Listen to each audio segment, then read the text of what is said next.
तं नमामि। ॐ सहना भवतु सहनौ भुनक्तु सह वीर्यं करवावहै तेजस्विनावधीतमस्तु मा विद्विषावहै। ఓం శాంతి శాంతి శాంతి. ప్రశ్న 12 అయిపోయినాయి. బ్రహ్మ విద్యయే అమృతత్వాన్ని ఇవ్వగలదు అన్నప్పుడు వాడి ప్రశ్న జాగ్రత్తగా చూడండి. విద్యయా అమృతమస్నుతే అన్నారు కదా. విద్య అంటే బ్రహ్మ విద్యనే నీకు సావు లేని స్థితి సంపాదించి పెట్టగలదు అన్నాడు. కిందటి ప్రశ్నలు వెంటనే అడుగుతున్నాడు, అమృతత్వాన్ని ఇచ్చేది ఆ విద్యే అయినట్లయితే, అదే మీరు చెప్పారు కదా, అయినట్లయితే ఏమా కర్మ ఉపాసన వేదమే చెప్పింది కదా, అది ఎందుకు చెప్పారు? ఇదే చెప్పచ్చు కదా. ఒరే నాయన, నీకు అమృతత్వాన్ని కావాలంటే నీకు బ్రహ్మ విద్య, అమృతత్వాన్ని ఇచ్చేది బ్రహ్మ విద్య అని మీ వేదమే చెప్తోంది కదా. అటువంటప్పుడు కర్మ ఉపాసన మాకెందుకు చెప్పారు? అది ఇవ్వదని మాకు తెలుసు కదా. అటువంటప్పుడు మాకెందుకు ఇది ఈ కర్మ ఉపాసన? మమ్మల్ని భ్రష్టు పట్టించడానికి ఏమన్నా బోధ చేశారా అని ప్రశ్నిస్తున్నాడు మనలాంటి మూర్ఖుడు కదా. జవాబు చెప్పాలి కదా. బ్రహ్మ విద్య గొప్పదే, గొప్పదైనప్పుడు అదే చెప్పాలి కానీ ఇవెందుకు చెబుతున్నారు? సృష్టిలో మానవులందరూ ఒకే రకంగా ఉండరు, మనకు తెలుసు ఆ సంగతి. అధికారులలో ఉత్తమాధికారులు, మధ్యమాధికారులు, మందాధికారులు అని మనలోనే 3 తెగల వాళ్ళు ఉన్నారు. ఎందుకు అంటే మనం అందరం ఒకే వాతావరణంలో నుంచి రాలే, ఒకే మెటీరియల్లో నుంచి వచ్చాం.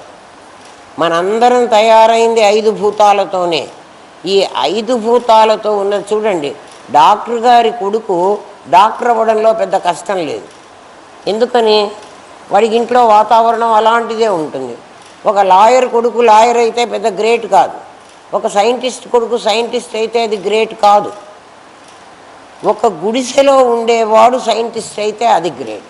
ఎందుకని? వాడు మనిషే, వీడు మనిషే, కానీ వీడికి ఆ వాతావరణం లేదు. లేని వాతావరణంలోంచి వాడు ఎదురు తిరిగి రావాల్సి వస్తోంది. అంటే ఎదురీత వాడిది. ఈత వచ్చిన వాడు ఈత కొట్టడం వేరు, నీరు ప్రవాహ వేగానికి ఎదురు తిరిగి ఈత కొట్టడం వేరు. అది ఇంకా కష్టం. ప్రవాహ వేగం ఒకవైపు వెళ్తూ ఉంటే అటువైపు మనం ఈత కొడితే నది కొంతమంది లాక్కుపోతుంది, మనం కొంత ప్రయత్నం చేస్తే వెళ్ళిపోవచ్చు. అట్లా ఉత్తమాధికారి అయినటువంటి వాడు బ్రహ్మ విద్య తెలుసుకోవడంలో కష్టం లేదు ఏమా. అందుకని బ్రాహ్మణుడు అన్నాడు వాడిని ఏమన్నాడు? ఆల్రెడీ వాడి కుటుంబంలో వాళ్ళు బ్రహ్మజ్ఞానం పొంది ఉన్నారు. వాడికి ఈజీ అవుతుంది. ఎందుకంటే డాక్టర్ గారింట్లో పుట్టిన పిల్లవాడికి మెడిసిన్ చదవడం ఈజీ, వాడికి ఆ విషయాలు కూడా ముందే తెలుస్తూ ఉంటాయి కదా. వేరే వాడికి చాలా కష్టం, వాడికి తెలియదు. పదాలు 1-10 సార్లు ఆ పదాలు చెప్పినా అర్థం కాదు. అందుకని మిగిలిన వాడు బ్రాహ్మణుడు కావాలి. వాళ్ళందరూ ఏం చేసేవాళ్ళంటే ఋషులందరూ కూడా ఎవడైనా ఏ కులం వాడైనా ఆశ్రమానికి రావచ్చు, గురువుగారి దగ్గర విద్యాభ్యాసం చెయ్యొచ్చు. కానీ వాడు ఎలా ఉండాలి అంటే గురువుగారి పద్ధతిని వాడు నేర్చుకోవాలి.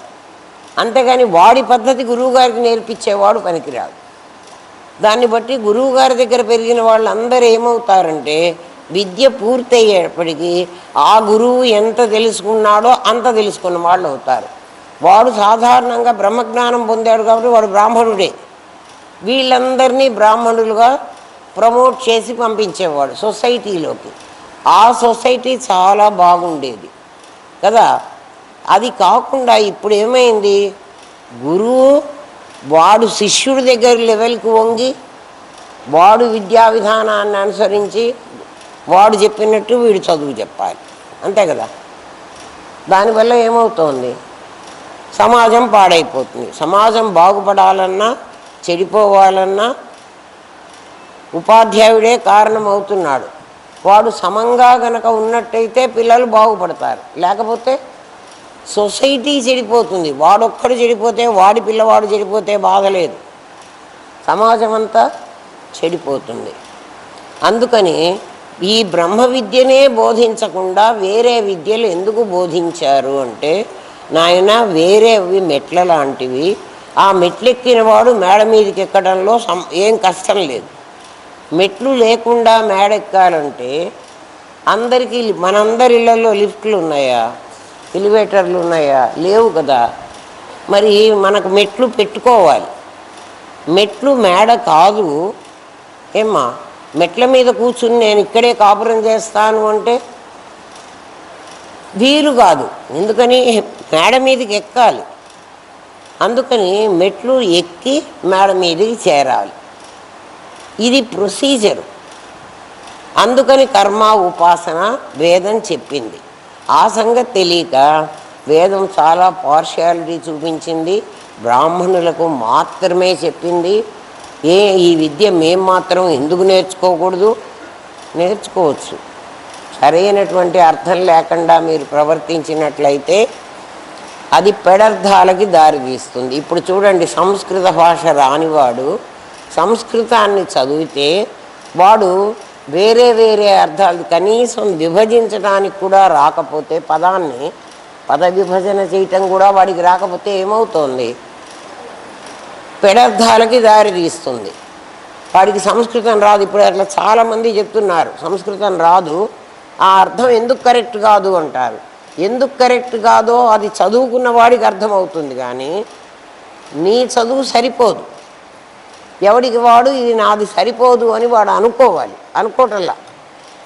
అందుకని కర్మ ఉపాసన ఎందుకు చెప్పారు అంటే, సృష్టిలో మానవులంతా ఒక రకంగా ఉండరు, అందులో జీవులందరూ కూడా మానవ జన్మకు వచ్చామే, కానీ మన పూర్వ సంస్కారం ఏంటో మనకు తెలియదు. ఏ సంస్కారంతో మనం ఇందులోకి వచ్చామో ఒక్కొక్కళ్ళకి ఒక్కొక్క సంస్కారం ఉంటుంది కదా. కాకికి ఒక సంస్కారం, పాముకి ఒక సంస్కారం, తేలుకి ఇంకొక సంస్కారం కదా.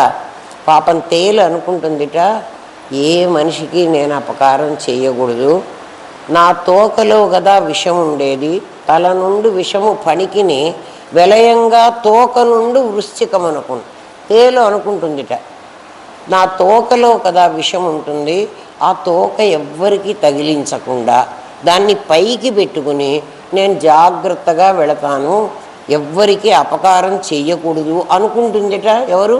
తేలు. కానీ మనం దాని మీద ఎప్పుడైతే కాలేసామో అది ఆల్రెడీ పైకి ఉంది కదా, అక్కడే కుట్టేస్తోంది.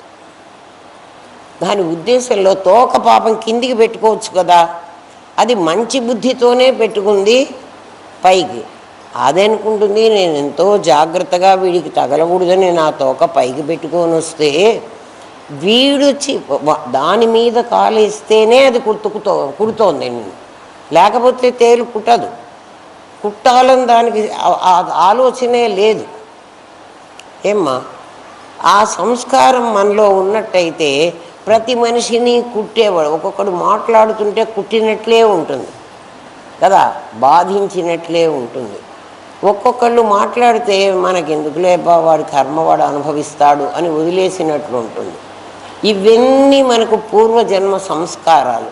పూర్వజన్మ సంస్కారాలు అంటే అర్థం ఏమిటంటే, కుండలో పోసినటువంటి కిరసనాయిలో పాలు ఏమ్మా, ఆ కుండల్లో ముందే పోసాం కదా, అవి అయిపోయినాయి, పారబోసేసాం, కానీ కుండకి ఆ వాసన వస్తూ ఉంటుంది. మీరు కావాలంటే చూడండి,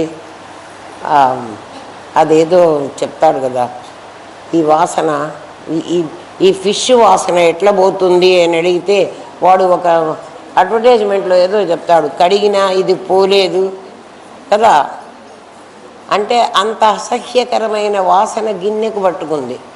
ఫిష్ దాకా మనం పోక్కర్లేదు, మన ఇళ్లల్లోనే ఉల్లిగడ్డ వండుకోండి. మీరు సాంబారో ఏందో పెట్టుకుంటారు కదా, ఉల్లిగడ్డలు వేసుకొని ఆ తర్వాత గిన్నె కడగండి, బాగా తోమండి. మీ దగ్గర ఏ పదార్థం ఉంటే దాంతో తోమండి. తర్వాత ఆ గిన్నెలో కాసి నీళ్లు పెట్టి కాచి ఆ నీళ్లు డికాక్షన్ వేసి కాఫీ పెట్టండి, అది కూడా ఉల్లిగడ్డ వాసన వస్తుంది. మీరు ఆలోచించండి, నిజమా అబద్ధమా? ఏమ్మా, వాసన వస్తోంది, అది వాసన. మనకు కూడా జన్మ సంస్కారం అంటే అది. మనం పుట్టకముందే ఆ సంస్కారాలు మన లోపల ఇమిడి ఉన్నాయి. అందువల్ల ఏమవుతుందంటే ఈ దేహం వచ్చినప్పటికీ దేహం కొత్తదే, కానీ దాని లోపల ఉన్న పదార్థం ఏదైతే ఉందో అది అలాంటిదే. అందుకని ఒక్కొక్కళ్ళు మాట్లాడితే చాలా సౌమ్యంగా మాట్లాడతారు, ఒక్కొక్కళ్ళు మాట్లాడితే కొట్టినట్లు మాట్లాడతారు. ఎందుకురా వాడి మీద వీడికి ఏమన్నా ద్వేషం ఉందా? ఏం లేదు. దాన్ని పూర్వజన్మ సంస్కారం అంటాం. మన అందరము మానవ జన్మే ఎత్తినప్పటికీ మన పూర్వజన్మ సంస్కారం వల్ల ఒకే విషయము ఒక్కొక్కడికి ఒక్కొక్క రకంగా అర్థమవుతుంది. అర్థం చేసుకునేవాడు లోపల ఒకడే, కానీ అర్థమయ్యేటువంటి విధానం మాత్రం వేరుగా ఉంటుంది. కొంతమంది కొంత అర్థం చేసుకుంటారు, మొత్తం అర్థం చేసుకోలేరు. వాళ్ళకి అర్థమయ్యే శక్తి ఉంది. దీన్ని సంస్కారం అంటారు. పూర్వ సంస్కారం అంటే ప్రీవియస్ లైఫ్లో సంస్కారం. ఆ సంస్కారాన్ని బట్టి మనకు అర్థం కావడం, అర్థం కాకపోవడం ఉంటుంది. ఉత్తమ, మధ్యమ, మంద అధికారులుగా జన్మిస్తారు. అది పుట్టుకతో వచ్చినటువంటి మన కెపాసిటీ. అది ఉత్తమాధికారికి జ్ఞానం వల్ల మోక్షం సిద్ధిస్తుంది. వాడికి ఒకసారి చెప్తేనే వాడికి అర్థమైపోతుంది, వాడికి మోక్షం వస్తుంది. మోక్షం వస్తుంది అంటే మోక్షం వచ్చే పదార్థమా? కాదు కదా. బంధం పోతుంది. మోక్షం వస్తుంది అని మీరు చెప్పారండి అంటే కాదు. నాకు బంధం లేదు అని తెలిస్తే మోక్షం రావాల్సిన అవసరమే లేదు. మధ్యమ మందాధికారులకి కర్మ ఉపాసన తోడ్పడుతుంది.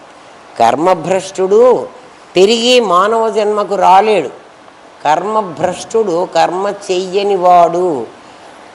నీకు కర్మ అంటే ఏమిటంటే మనకు విధించిన కర్మ. మనకి శాస్త్రం ఒక్కొక్కడికి ఒక్కొక్క కర్మ విధిస్తుంది. దాన్ని మన కులవృత్తి అంటారు. ఆ పని మనం చెయ్యాలి. కులవృత్తి చెయ్యకపోతే పాపం వస్తుంది. అదే బ్రాహ్మణుడికి విధి అంటారు. ఎవరికైనా విధి అదే. బ్రాహ్మణుడికి సంధ్యావందనం చెయ్యకపోతే పాపం వస్తుంది, చేస్తే పుణ్యం రాదు. అట్లా నీ కులవృత్తి నువ్వు చెయ్యకపోతే పాపం వస్తుంది, చేస్తే పుణ్యం రాదు. మరి చేయకపోతే పాపం వచ్చినప్పుడు చేస్తే పుణ్యం రావాలి కదండి అంటే రాదు. ఎందుకని అంటే విధి అన్న పదానికే అర్థం అది. వేదం మనకి విధించింది, ఈ పనులు చెయ్యి, ఈ పనులు చెయ్యొద్దు అని. అది చేస్తే నీకు పుణ్యం వస్తుంది, చెయ్యకపోతే చేస్తే పుణ్యం రాదు. అర్థమైందా? అందుకని నేను కర్మ చేస్తున్నాను అని నువ్వు అనుకోక్కర్లేదు. చేస్తున్నప్పుడు కూడా కర్మణ్యేవాధికారస్తే మా ఫలేషు కదాచన. ఎవడైతే చేయలేకపోయినాడో కర్మభ్రష్టుడు అంటారు. ఇవన్నీ ఏం లాభం లేదులేండి, వీటి వల్ల మాకేం ప్రయోజనం. ఇప్పుడు మన వాళ్ళందరూ అంతే. బ్రాహ్మణుడికి స్వాధ్యాయ ప్రవచనాభ్యాన్న ప్రమదితవ్య అది విధించింది శాస్త్రం. బ్రాహ్మణుడైన వాడు శాస్త్రం చదువుకోవాలి. చదువుకున్న శాస్త్రాన్ని ఎవరికన్నా చెప్పాలి. గరికపాటి వారు అంటారు, నేను రోజు ఒక్కొక్క అర్ధగంట ఒక్కొక్క బుక్ చదువుకుంటాను అని. అది బ్రాహ్మణుడి కర్తవ్యం. మిగిలిన వాడు చదువుకున్నా చదువుకోపోయినా వీడు చదువుకోవాలి. అట్లా బ్రాహ్మణుడు సంధ్యావందనం చేసి తీరాలి. ఉపనయనమైన ప్రతివాడు, బ్రాహ్మణుడు ఒక్కడే కాదు. వాళ్ళకే చెప్పారులే మాకు చెప్పలేదని మళ్ళీ అనుకోవాకండి. ఉపనయనం ముగ్గురికి ఇచ్చారు, ఆ ముగ్గురిని ఉపనయనం చెయ్యమన్నారు కదా. ఉపనయనం చేశారు వాళ్ళ ముగ్గురికి. అందరికీ మీకు కూడా పెళ్లిలో కాశీయాత్రకు పంపించి ఒడుగు చేశారు కదర్రా. 5 నిమిషాల కార్యక్రమం, మనకి ఇవ్వాల్సినవన్నీ ఇప్పించుకుంటే అయిపోయింది కాశీయాత్ర. అసలు ఆ బ్రాహ్మణుడు ఏం చెప్పాడో మనం ఏం చేశామో ఎవ్వడికి అవసరం లేదు కదా. వాణ్ణి ఆ కర్మ చెయ్యకుండా ఉంటే నిన్ను కర్మభ్రష్టుడు అన్నారు. నీకేం చెప్పారు అంటే సంధ్యావందనం చేస్తే నీకు పుణ్యం రాదు, చెయ్యకపోతే పాపం వస్తుంది. మరి ఈ రోజుల్లో ఉద్యోగాలు కూడా చేస్తున్నాం మనం, సంధ్యావందనం ఎవ్వడు చెయ్యడు. అది ఎక్కడండి మనకు వీలవుతుందా మనలాంటి వాళ్ళల్లో? పైగా సిటీలో కూడా ఇట్లాంటివన్నీ ఉన్నాయా అంటే అవి పల్లెవాడు చేసేటి. కాలం అట్లా ఉందిరా కదా. ఎందుకు మీకు చెప్తున్నానంటే వాడిని కర్మభ్రష్టుడు అన్నారు.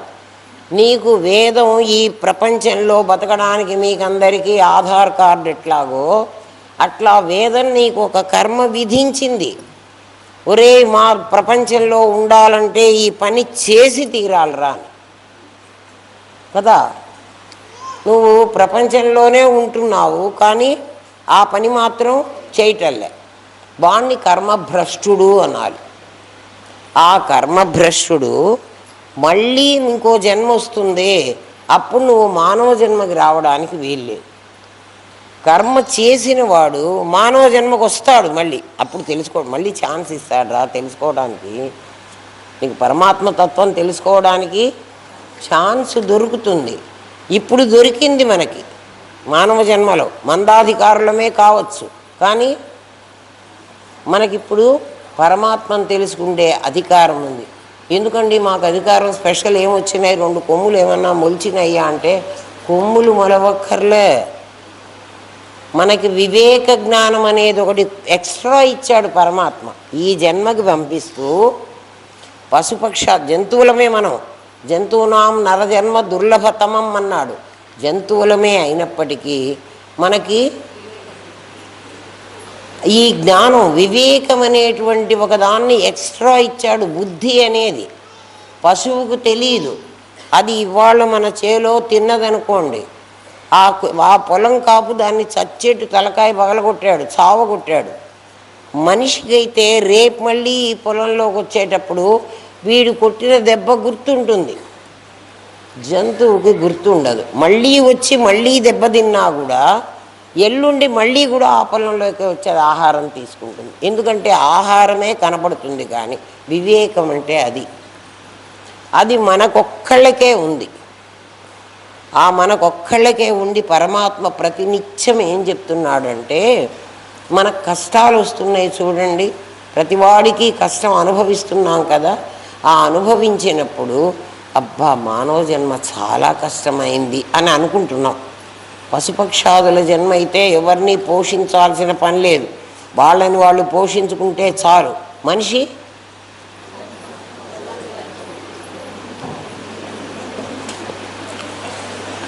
నంబర్ 3 గురించి చాలా కష్టం. నిజంగానే ఎప్పుడైనా గుండె మీద చెయ్యేసుకోమన్నాడు కదా వాడు, అంటే నిజం చెప్పడం కోసం. గుండె మీద చెయ్యి ఎందుకు వేసుకోమంటారంటే అబద్ధం చెప్పేవాడి గుండె వణుకుతుంది. మీరు కావాలంటే అబద్ధం చెప్పేటప్పుడు వేసుకొని చూడండి, అది బాడీ ఇట్లా షేక్ అవుతుంది, ఎవడి బాడీ అయినా. నిజం చెప్పేటప్పుడు నిశ్చింతగా నాకు అసలు భయం లేదు, అది గుండె మీద చెయ్యేసుకొని చెప్పంటే అర్థం అది. ఆలోచించండి.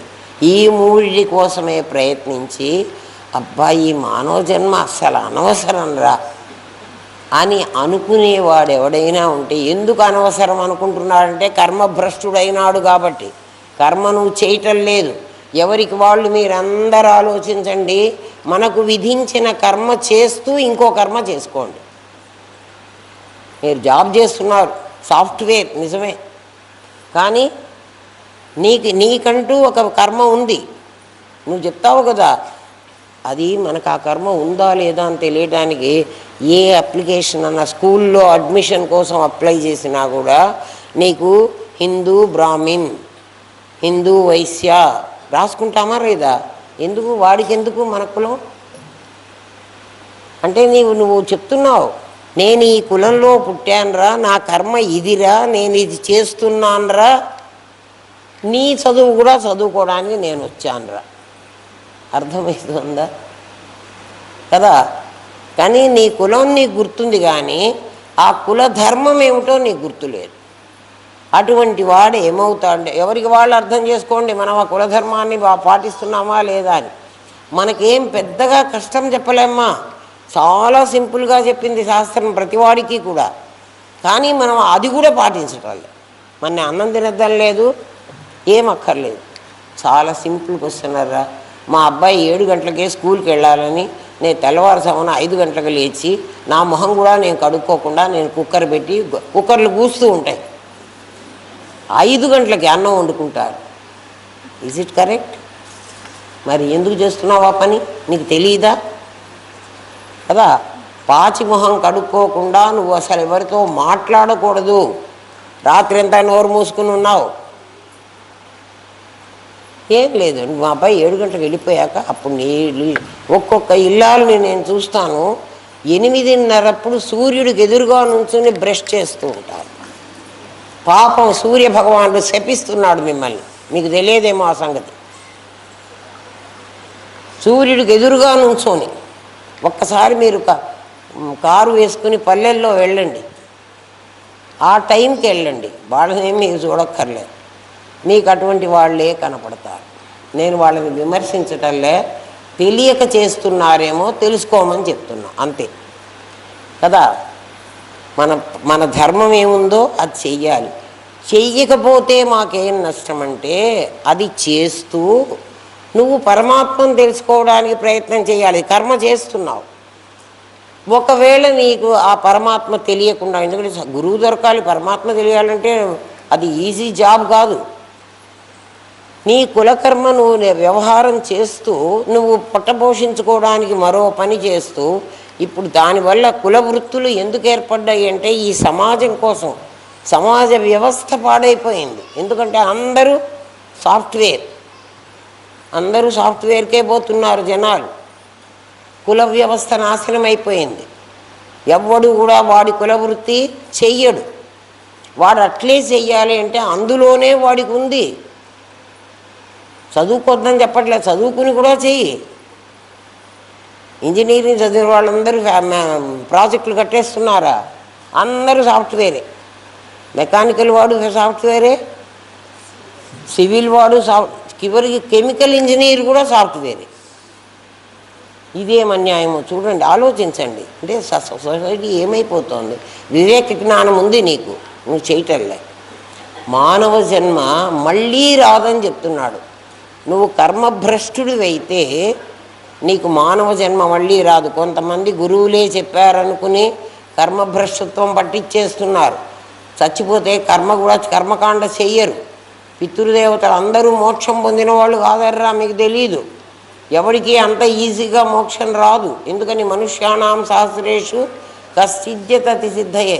మొన్న ఎప్పుడో సామవేదం షణ్ముఖ శర్మ గారు ఒక మాట చెప్పారు. ఒకడికిట ఒక కోడలికి అత్తగారు పడదు. అత్త మామ ఈ రోజుల్లో కోడళ్ళకి పడదు కదా. ఆ కోడలు ఇంట్లో తద్దినం పెట్టడానికి వీలు లేదని మొగుడిని కోప్పడింది. ఆ మొగుడు గారు పాపం, వాడు ఇంకా కొంచెం నాలాంటి చాదస్తుడేమో, తల్లిదండ్రులకు తద్దినం పెట్టకపోతే ఎట్లా అని వాడు బాధపడి ఒక హోటల్కి వెళ్ళి హోటల్లో 2 బ్రాహ్మణులకి భోజనం పెట్టించి, అయ్యా మా అమ్మ నాన్నకి తద్దినం నేను పెట్టలేకపోతున్నాను, వాళ్ళకి తద్దినం పెట్టి వాళ్ళు తృప్తి పడ్డట్టుగా మీరు నన్ను ఆశీర్వదించండి అని అడిగాట.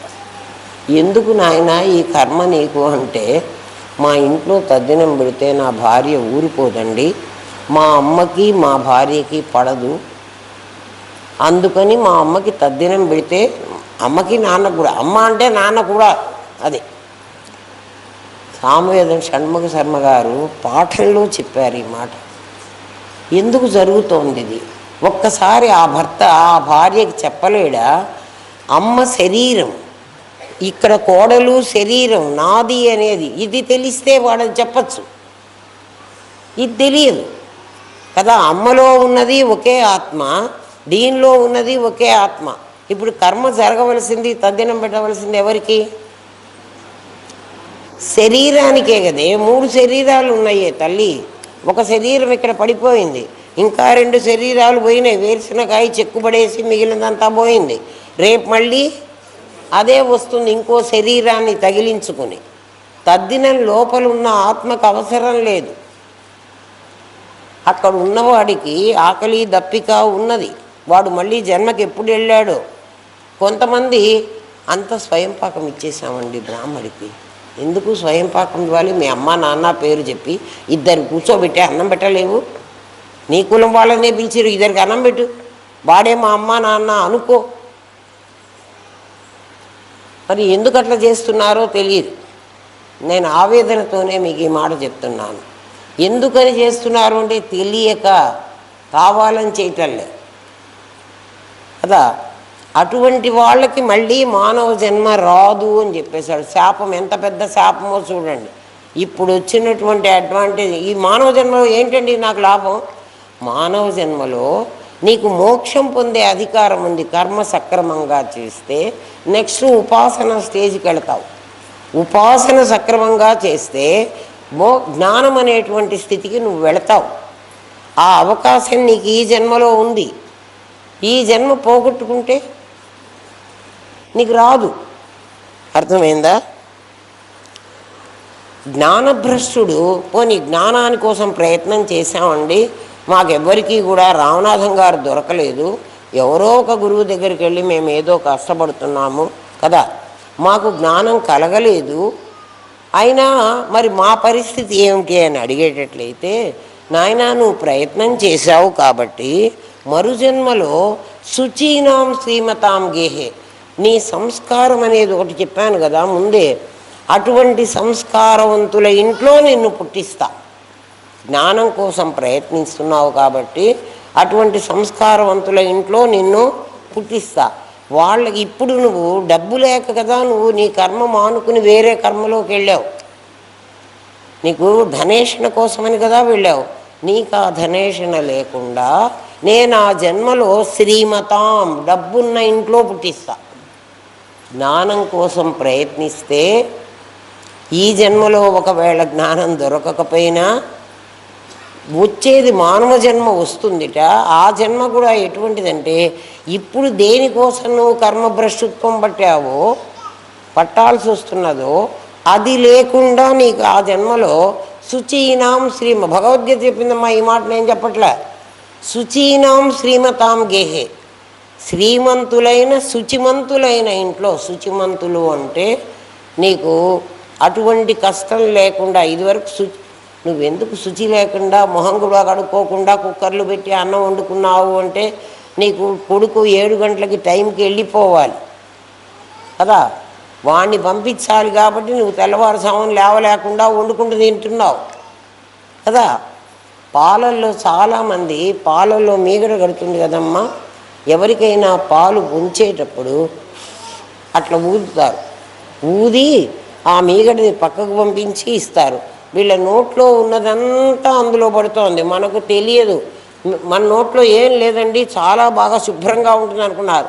ఒక్కసారి మీ చేతి మీద మీరు ఊదుకొని చూసుకోండి, ఈ చెయ్యి మళ్ళీ మీరు వాసన చూడండి, మీకే అర్థమవుతుంది మీ నోట్లో ఏముందో. ఏం లేదండి మేము చాలా శుభ్రంగా ఉన్నాము, కాల్గేట్తో మొహం కడుక్కున్నాం.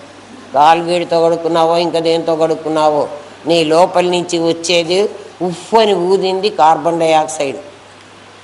అది ఆ పాలల్లోకంతా ఊదేశావు. ఆ పాలలో నీ తుంపర్లు కూడా పడ్డాయి.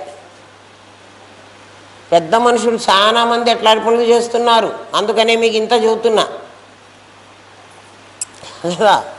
మేమేదో గురువు గారిని వచ్చి కూర్చుంటే మీరేమిటండి అంటే మరి ఇది కూడా నా బాధ్యతే. ఆలోచించండి. ఏమా శుచివంతులైన శ్రీమంతుల ఇంట్లో పుట్టే అవకాశం ఇచ్చి ఇప్పుడు నువ్వు మందాధికారిగా ఉన్నావు. ఉత్తమాధికారి, మందాధికారి, మధ్యమాధికారి. నిన్ను మామూలుగా అయితే నీ లెవెల్ మధ్యమంలోకి రావాలి, అట్లా కాదుట. ఇప్పుడు జ్ఞానం కోసం ప్రయత్నించి నువ్వు గనక ఈ దేహం అంటే జ్ఞానం దొరకక ఈ దేహం చాలిస్తే నువ్వేమవుతావంటే ఈ మిడిల్ లెవెల్ దాన్ని వదిలేసి నిన్ను పై లెవెల్కి పంపిస్తాడ. పరమాత్మ ఎంత హామీ ఇస్తున్నాడో చూడండి. నిన్ను ఉత్తమాధికారిగా అనుగ్రహిస్తానని పరమాత్మ చెప్పాడు. ఏమ్మా, కర్మ ఉపాసన జ్ఞానానికి తోడ్పడతాయి. కర్మ ఉపాసన మాకు అక్కర్లేదని అనవాకండి, కర్మభ్రష్టులు కాకూడదు. అది ఎవరైనా ఎల్ఎన్ రాజు గారు చెప్పినా కూడా నేను ఒప్పుకోను, శాస్త్రం ఒప్పుకోదు. కర్మ చేసే తీరాలి, అది మానుకోవడానికి వీల్లేదు.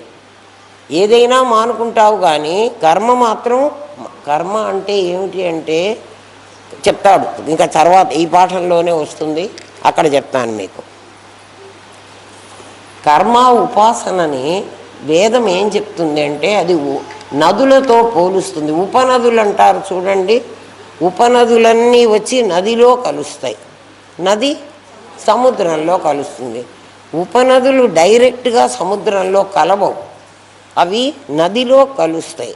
భక్తి జ్ఞానంలోకి నిన్ను తీసుకెళ్తుంది.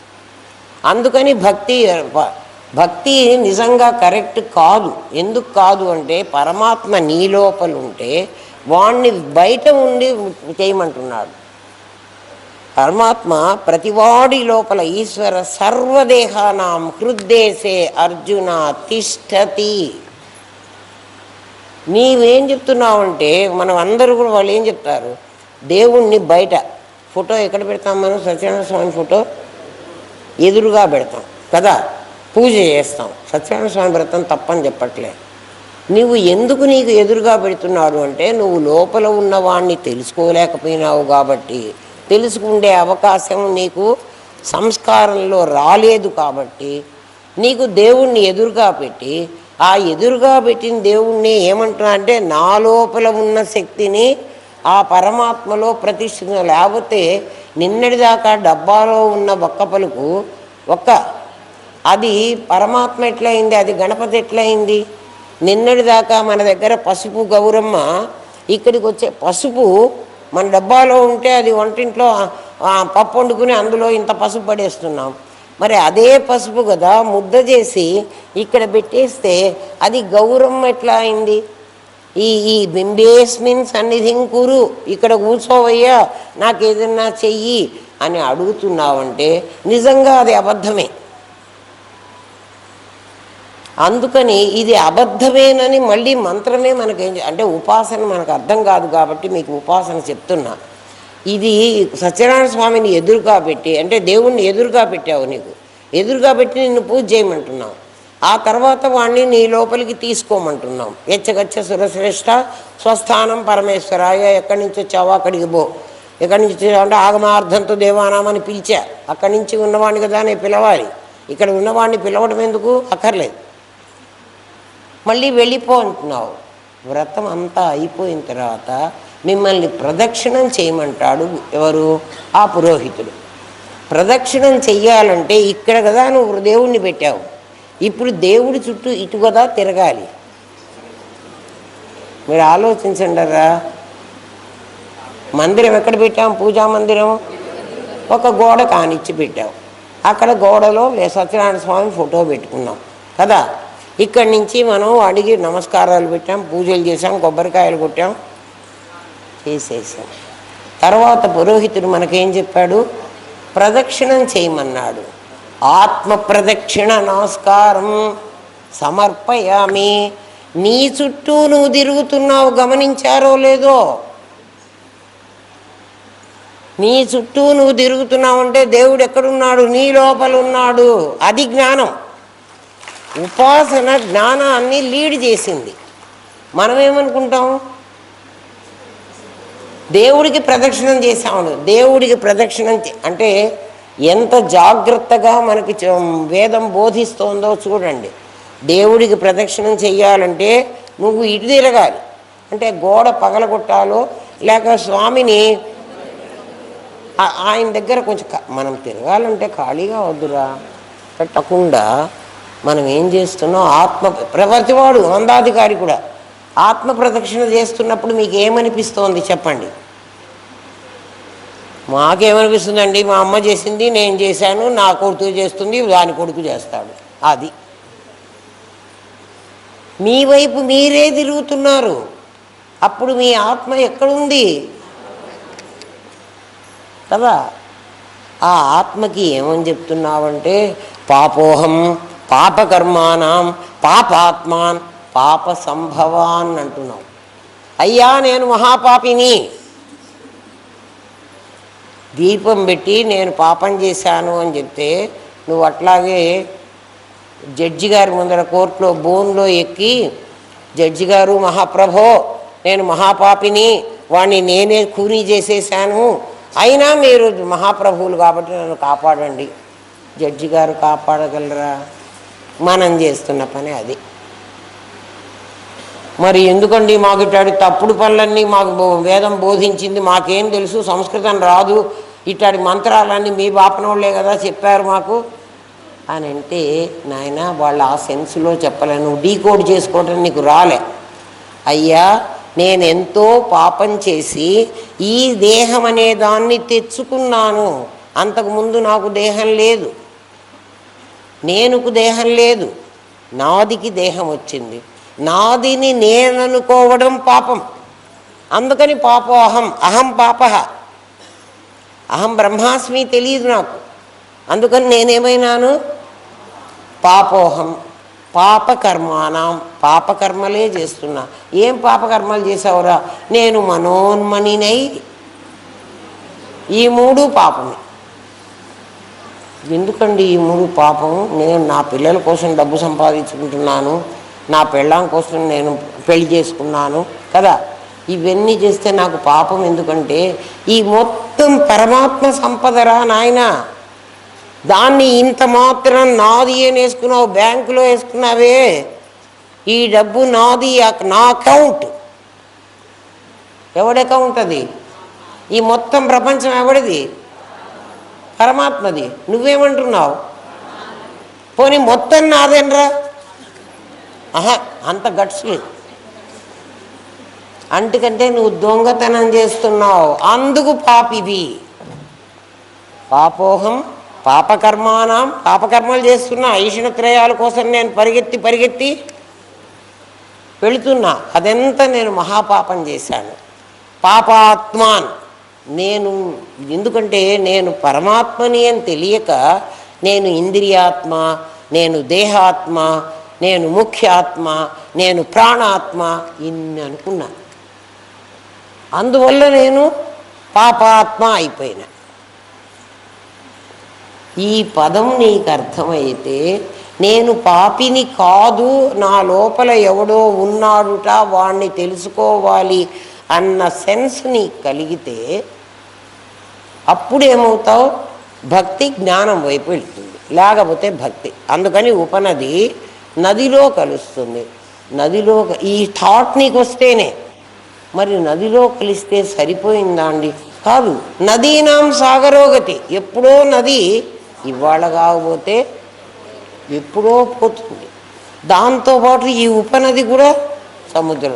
ఉపనది యాజ్ ఇట్ ఈజ్ సముద్రంలోకి పోలేదు.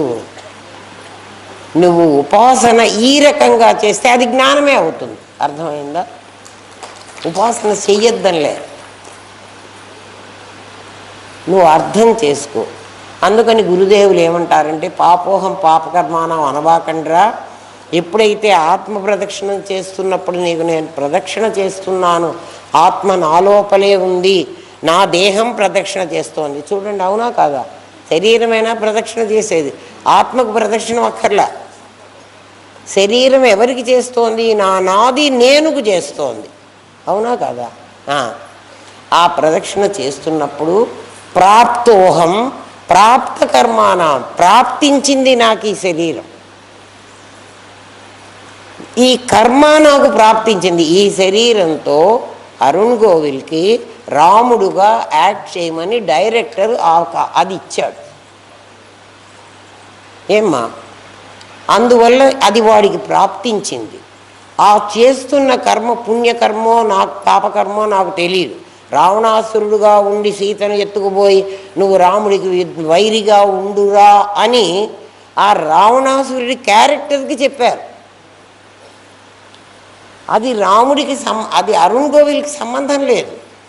అందుకని పాపకర్మాన నన్ను పాపకర్మ చేయమని ఈ దేహం నాకు ఇచ్చాడు వాడు. అంటే ఈ వేషం నేను వేసుకుంది ఎందుకు? చూడండి, సేమ్ మీరు చేస్తున్న పనికి అర్థం మారుతోంది. అందుకే డీకోడ్ చేసుకోమని చెప్తున్నా. ప్రాప్తోహం ప్రాప్తకర్మాన ప్రాప్తాత్మ. ఈ ఆత్మ నేను అని అనిపించుకోవడానికి నాకు అవకాశం వచ్చింది. ఏ నేను?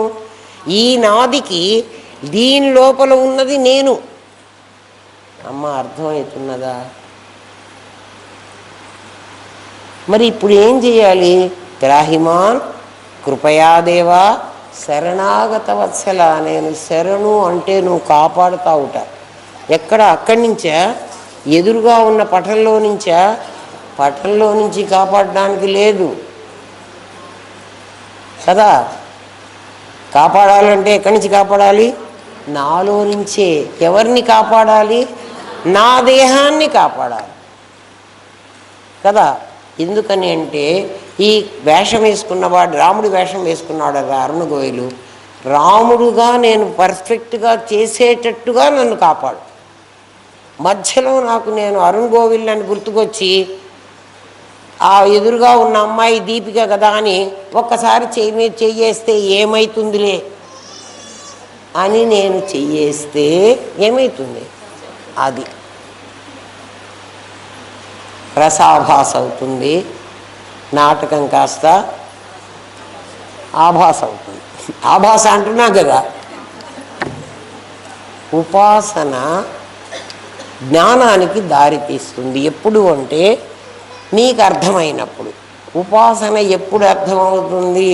నువ్వు కర్మ సక్రమంగా చేస్తే. కర్మ అంటే ఏమిటి? ఎక్కడ చేసే కర్మ? ఎక్కడ చేసే కర్మ?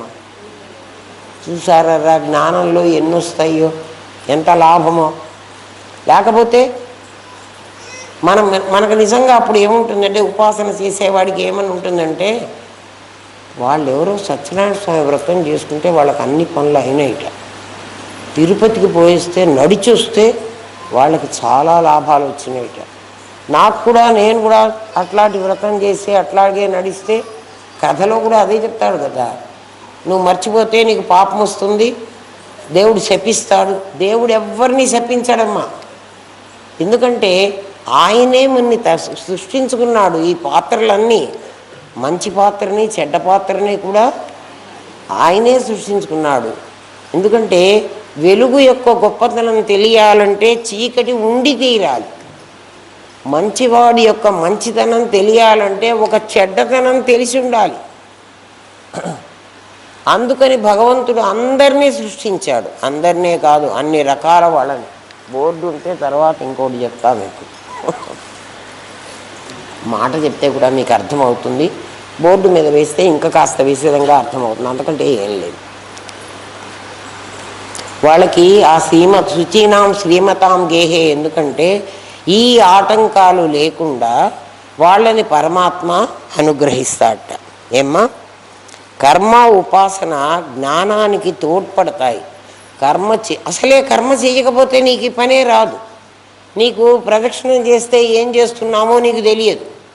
ప్రదక్షిణం ఎందుకు చేస్తున్నామో నీకు తెలియదు. ఆ బాపనే చేయమన్నాడు, నేను చేసేసి అయిపోయింది. పైగా కర్మని నువ్వు సక్రమంగా చేస్తున్నావా? ఇక్కడ సత్యనారాయణ స్వామి వ్రతం అంటావు. మా ఆఫీస్ వాళ్ళందరినీ పిలిచాను, వాళ్ళందరూ వచ్చారో రాలేదు. వాళ్ళని కొంచెం కనుక్కోండిరా. ఇక్కడేమో ఆయన ఏదో మంత్రం చెప్పి పూలు వేయమంటుంటాడు. ఆ పెళ్ళాం ఇట్లా అంటుంటుంది, పూజ చేయమంటుంటే నువ్వేం అడిపోతావు. రేపు ఆఫీస్కి పోతే వాడు అంటాడు, వాడు బాస్ వచ్చాడు, నువ్వు బాస్ సేవే చేసుకోరా, ఈ బాస్ నీకెందుకు కదా. ఆ బాస్నే చూసుకో, లేకపోతే వాడిని పిలవకు. సత్యనారాయణ స్వామి వ్రతం మీద, సత్యనారాయణ స్వామి మీద నీకు నిజంగా నమ్మకం ఉంటే ఆ దేవుణ్ణి ఆ పఠంలో పెట్టు. పఠంలో దేవుడు లేడని నేను చెప్పడం లేదు, మీరు జాగ్రత్తగా చూడండి. సచ్చిత్తులుగా అందులో ఉన్నాడు, అస్థిభాతిగా అందులో ఉన్నాడు, కాగితంగా కూడా అందులోనే ఉన్నాడు. ఇది ఎవరి ఫోటో అంటే ఏమంటామమ్మా? మనం ఫోటో చూపించి ఆ మనిషి ఫోటో అంటాం కదా. ఇది ఎవరి ఫోటో అంటే రామనాథం గారి ఫోటో కదా. ఇప్పుడు ఆ కాగితంలో రామనాథం గారు ఉన్నారా లేరా? ఎందుకుంటారండి? ఆయన ఎప్పుడో పోయినారు. ఆయన ఎందుకుంటారు? వివేకానందుని ఒకసారి అడిగారు అట్లాగే. అడిగితే మీ రాజుగారి ఫోటో తెప్పించండి, నేను మీరెవరైనా ఒకళ్ళు ఒక చెప్పుతో ఒక దెబ్బ కొట్టండి, కొడతారా? అయ్యో అట్లెట్లు కొడతామండి, ఆయన రాజుగారు కాదు కదా. నా పఠంలో ఉన్నవాడు దేవుడు కాకపోతే మీ ఫోటోలో ఉన్నవాడు రాజుగారు ఎట్లవుతాడు? రాజుగారు ఇదిగో ఇక్కడ కూర్చున్నారు. అంటే రాజుగారిని అందులో ఆవాహన చేసుకున్నాం మేము. రాజుగారిని డైరెక్ట్గా చూడలేక ఆ ఫోటోలో మేము చూసుకుంటున్నాం. రాజుగారికి ఎంత గౌరవం ఉంటుందో రాజముద్రికకు కూడా అంతే గౌరవం ఉంటుంది. అట్లా పరమాత్మకి ఎంత గౌరవం ఉందో పరమాత్మ యొక్క రూపాన్ని ఆయన నిరాకారం, ఆయన సాకారం చేసి ఇట్లా పెట్టుకుంటే మాకు ఇలాగే అనిపిస్తుంది. ఈ భావన నీకు రావాలి ఎప్పుడు? ఉపాసన చేస్తున్నప్పుడు. అది జ్ఞానానికి దారితీస్తుంది. అది లేకపోతే జ్ఞానం కాదు. ఇది అనవసరం, ఇది అబద్ధం, కర్మభ్రష్టత్వం పట్టవాకండి ఎవ్వరు కూడా. అది కరెక్ట్ కాదు. జ్ఞానం కలిగితే కలగచ్చు, కలగకపోతే నష్టం లేదు. కర్మ మాత్రం మానుకోవడానికి వీల్లేదు. ఏమ్మా, మీకు అందరికీ పెళ్ళి రోజునే ఏం చెప్తారో తెలుసునా? కర్మలో ఉందమ్మా. ఇవన్నీ మన పెద్దలు మనకు నిక్షిప్తం చేసి దాచిపెట్టి పెట్టారు. పెళ్ళి రోజునే మీ చేత ఒక చిన్న ఇంత గిన్నె పెట్టించి ఆ గిన్నెలో ఇన్ని బియ్యం వేసి వాటిని అమ్మ దీన్ని దంచు, మిషన్ పట్టించుకోక్కర్లే, ఒడ్లు దంచు, ఒక చిన్న పుల్ల ఇచ్చి దంచమంటాడు. ఆ బియ్యం కడగమంటాడు. అది పొయ్యి మీద పెట్టి ఇంత స్థాళీపాకమని ఇంత అన్నం వండమంటాడు. మహర్షులందరినీ పిలిచి కూర్చోబెట్టి భోజనం పెట్టు. ఈ రోజు నుంచి నీ కర్తవ్యం ఏమిటంటే గృహస్థాశ్రమం స్వీకరించావు. గృహస్థాశ్రమంలో నీ పని ఏమిటంటే నీ ఇంటికి వచ్చిన వాళ్ళందరికీ అన్నం పెట్టాలి. ఇప్పుడు ఎవరైనా ఇద్దరు మనుషులు ఇంటికి వస్తున్నారంటే క్యాటరింగ్, లేకపోతే అదేమిటి టొమాటోనా జిమాటోనా ఏదో అమ్మగారు చేయకూడదు. మీరేం వంటలు చేయమంటారు మమ్మల్ని? నేను సాఫ్ట్వేర్ ఇంజనీర్. నీ సాఫ్ట్వేర్ అయినా నువ్వు గృహస్థువి. ఫస్ట్ నువ్వెవరివి? గృహస్థువి. తల్లిదండ్రులు ఈ మాట చెప్పటం లేదు. మా అమ్మాయిని మేము చదివించామండి, మా అమ్మాయి అట్లాంటి వంటలు చెయ్యదు. మీ ఇంటికి వచ్చిన వాళ్ళందరికీ అన్నమాట. మీ ఇంటికి కాదు, దాని ఇంటికి వచ్చారు వీళ్ళందరూ. అది గృహస్థాశ్రమం ఎందుకు తీసుకుంది? గృహస్థాశ్రమం తీసుకున్న రోజున పెళ్లి చేసుకోవడం అంటే అది జోక్ కాదమ్మా. బాధ్యత కలిగిన ఒక వృత్తిలోకి నువ్వు దిగుతున్నావు. నీ బాధ్యత నువ్వు నిర్వహించాలి. అర్థమవుతోందా? మేమేం చెయ్యక్కర్లేదండి. ఎవడు చేస్తాడండి వంట? బజార్లో దొరుకుతుంటే కొనుక్కుని తినక కదా. ఆలోచించండి.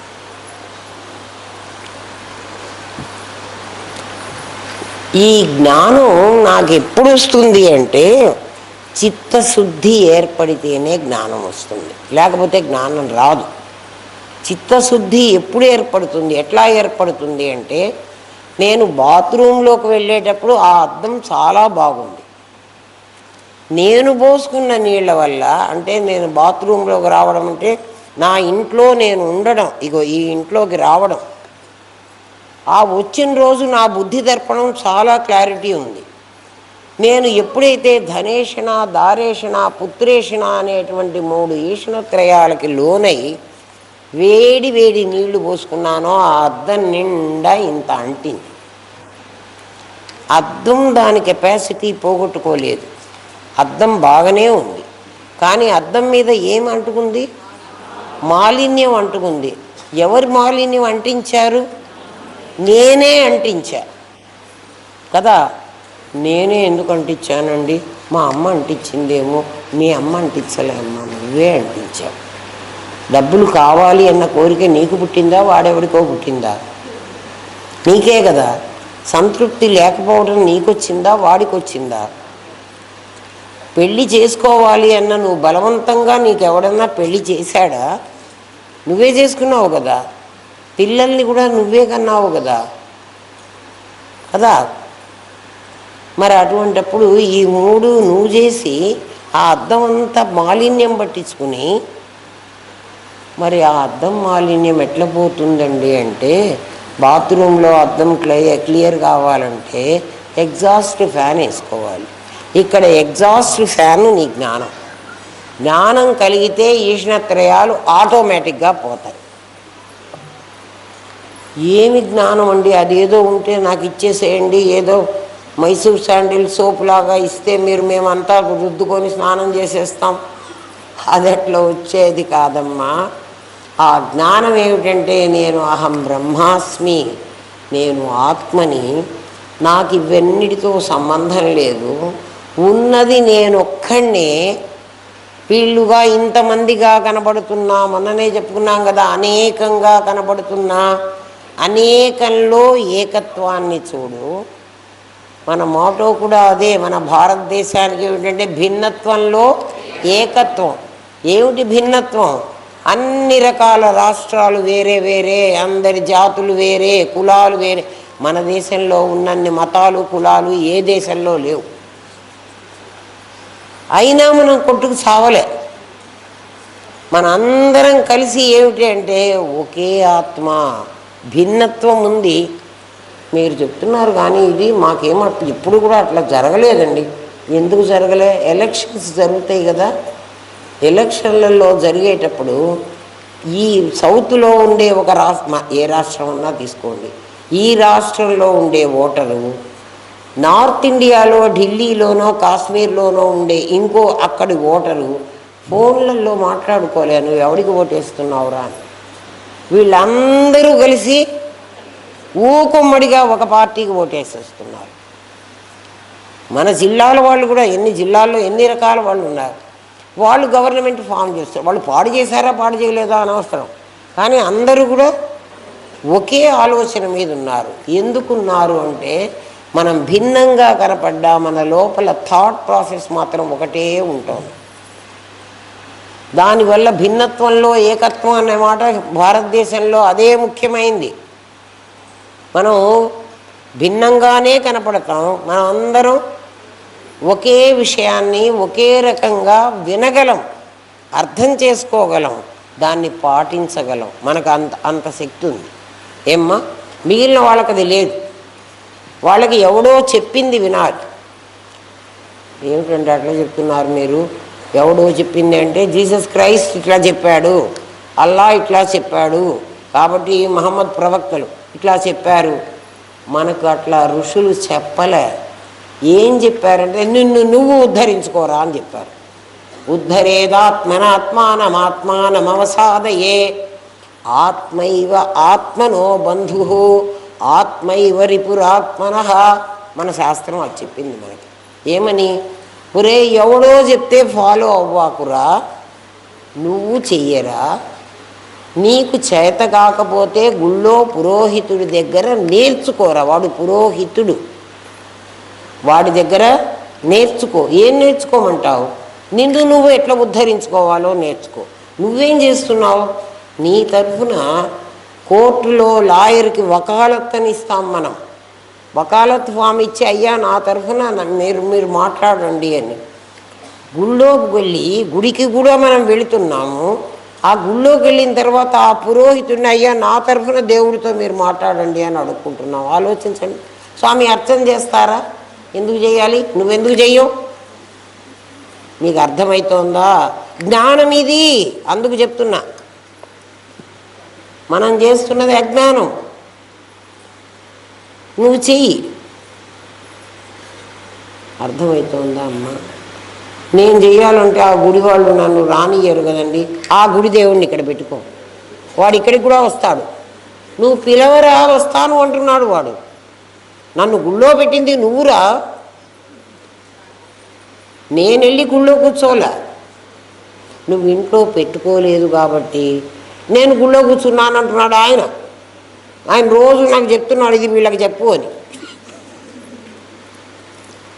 ఆ గుడికి వచ్చి, గుడికి మనమే వెళ్ళాము. మనమే వెళ్ళి ఏం చేస్తున్నాము? స్వామి నా పేరుతో అర్చన చేయండి. నా పేరుతో, పైగా నా పేరు కాదు, అక్కడెక్కడో అమెరికాలో ఉంటుంది మా మనవరాలు.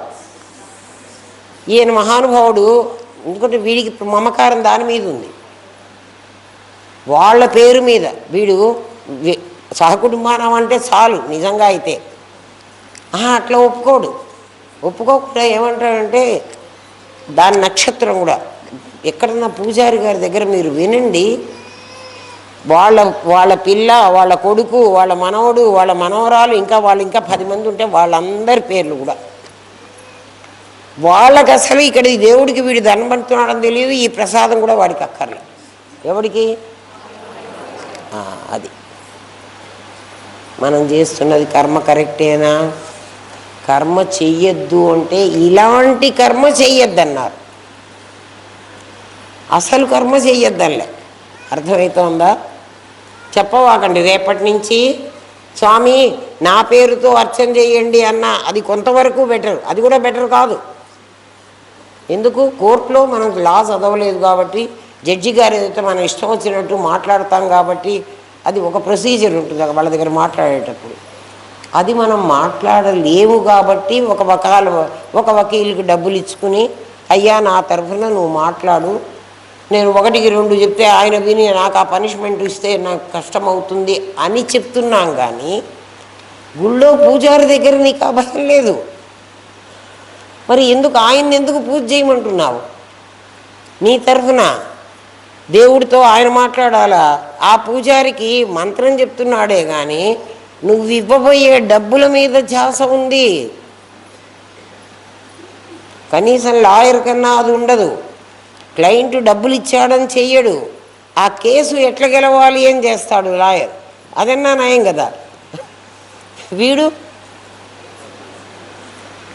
అర్చనకి షావుకారు గారు వచ్చారు, ఆవిడ 1000 రూపాయలు ఇస్తుంది, ఇంకొకడు ఎవడో వచ్చాడు వీడు 500 ఇస్తాడు కదా. నిన్న గుడికి వెళితే స్పెషల్ దర్శనాలని, ఇది చాలా స్పెషల్ ఏమో అనుకున్నా, 1,00,000 రూపాయలు కట్టించుకుని అమ్మవారి దర్శనానికి అలివేలు మంగాపట్. అరే అర్చన చేయిస్తానని వాడు పిలుచుకుపోయి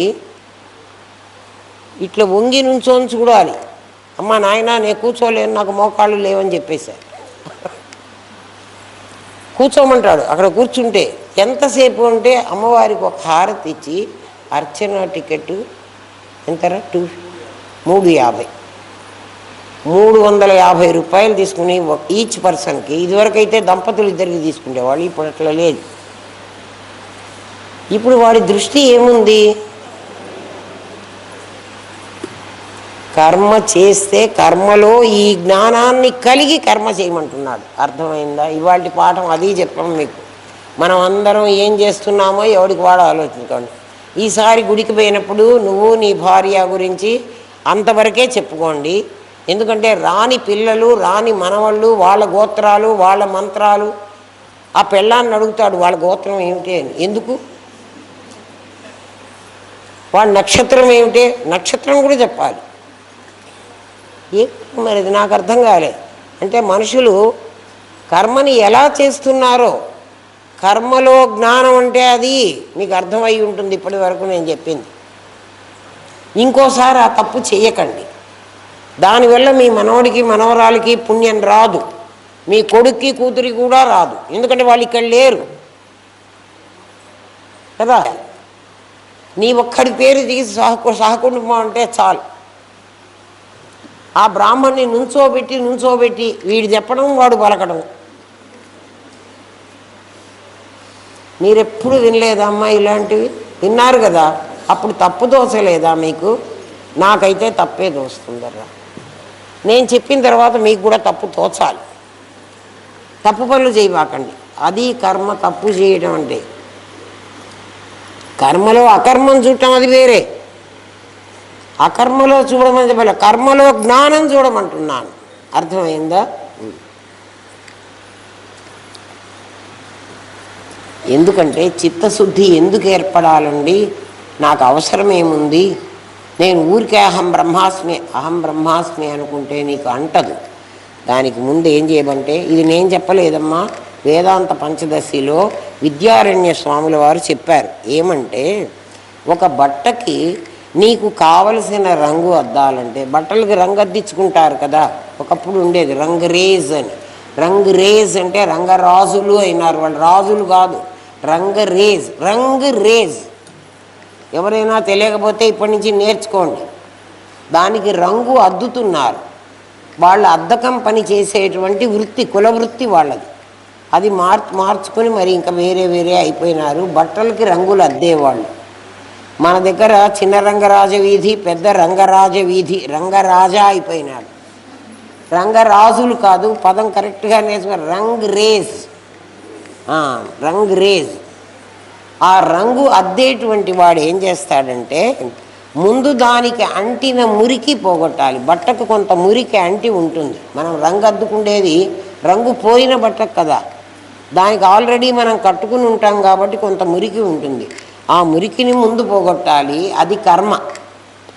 దానికి గంజి పెట్టాలట, ఘట్టిత వస్త్రం చేయమన్నాడు. ఘట్టిత వస్త్రము అంటే గంజి పెట్టిన చీర బట్ట. ఎందుకురా గంజి పెట్టాలి అంటే దాని రంగు వేయాలంటున్నాడు. అది ఉపాసన. చీర కూడా మనం గంజి పెట్టుకుని ఐరన్ చేసుకుంటే అది స్టిఫ్గా కట్టుకోవడానికి కట్టుకున్నట్టు ఉంటుంది. అందుకే గంజి పెట్టి ఇస్త్రీ చేసుకుంటున్నాం మనం బట్టలు. రంగు వేయాలంటే కూడా గంజి పెట్టాలట. ఘట్టిత వస్త్రం ముందు మురికి పోగొట్టాలి, తర్వాత దాన్ని గంజి పెట్టాలి. అది ఉపాసన. ఎందుకు ఈ ఉపాసన చేయాలంటే దాని మీద ఆకులో పువ్వులో నువ్వు వేయదలుచుకున్నావు, దాని మీద ప్రింట్ వేయాలనుకున్నావు. అది గంజి గనక పెట్టని బట్ట మీద వేస్తే అది స్ప్రెడ్ అవుతుంది. గంజి పెట్టకుండా గనక వేస్తే, మనం కూడా గోరింటాకు పెట్టుకుంటాం చూడండి, ఆ గోరింటాకు పెట్టుకునేటప్పుడు చెయ్యి శుభ్రంగా తుడుచుకోవాలి. తడి పెట్టి గోరింటాకు పెట్టావనుకో అది ఇట్లా కారుతుంది. లేకపోతే గోరింటాకు పలసగా పెట్టారనుకోండి అది కారుతుంది. ఉన్న బొమ్మ ఉన్నట్టుగా ఉండదు. అది ఇదంతా స్ప్రెడ్ అయిపోయి, స్ప్రెడ్ అయిన గోరింటాకు ఎట్లా ఉంటుంది చూసుకోండి, మీ చేతుల్లో మీకే ఉంటుంది. బట్ట మీద కూడా రంగు వేసినప్పుడు ఘట్టిత వస్త్రం కాకపోతే ఆ రంగు అంతా స్ప్రెడ్ అవుతుంది కదా. ఉండవలసిన ఆకో పువ్వో సమంగా పడదు. మరి విద్యారణ్యులకు ఎంత తెలుసో ఆయన మరి ఈ ఉపమానం ఆయనే చెప్పారు. ఆకులో పువ్వులో అద్దాలంటే ఘట్టిత వస్త్రం మీద ఏమిట్రా స్ప్రెడ్ అవ్వకుండా నిలబడుతుంది. సహజ కర్మ. అందుకని కర్మ ఉపాసన. ఒకటి మురికి పోగొట్టడం కర్మ, పాత వాసనలన్నీ పోవాలి. ఆ తర్వాత కర్మ, నెక్స్ట్ ఉపాసన. అప్పుడు జ్ఞానం కలుగుతుంది. అంటే ప్రింట్ వేయాలంటే ఇవన్నీ కావాలి. ఏం ప్రింట్ వేస్తున్నారండి నా మీద అంటే బ్రహ్మజ్ఞానం అనే ప్రింట్ వేసుకోవాలి. ఇప్పుడు నేను కర్మ ఉపాసనతో బ్రహ్మజ్ఞానం అనే ప్రింట్ నేను వేసుకోవాలి. అందుకే ఉద్ధరేదాత్మనాత్మానం అంది.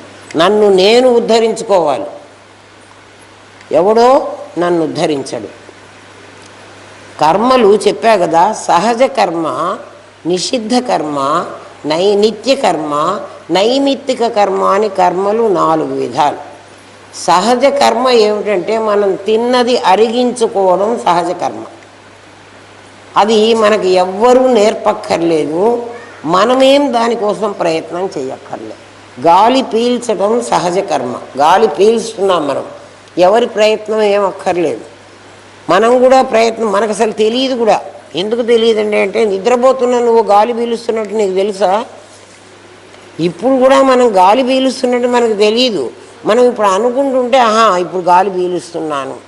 ఎవరికి గాలి పీల్చేది తెలుస్తుంది అంటే ఆయాసం ఉన్నవాడికి గాలి పీలుస్తున్నట్టు తెలుస్తుంది.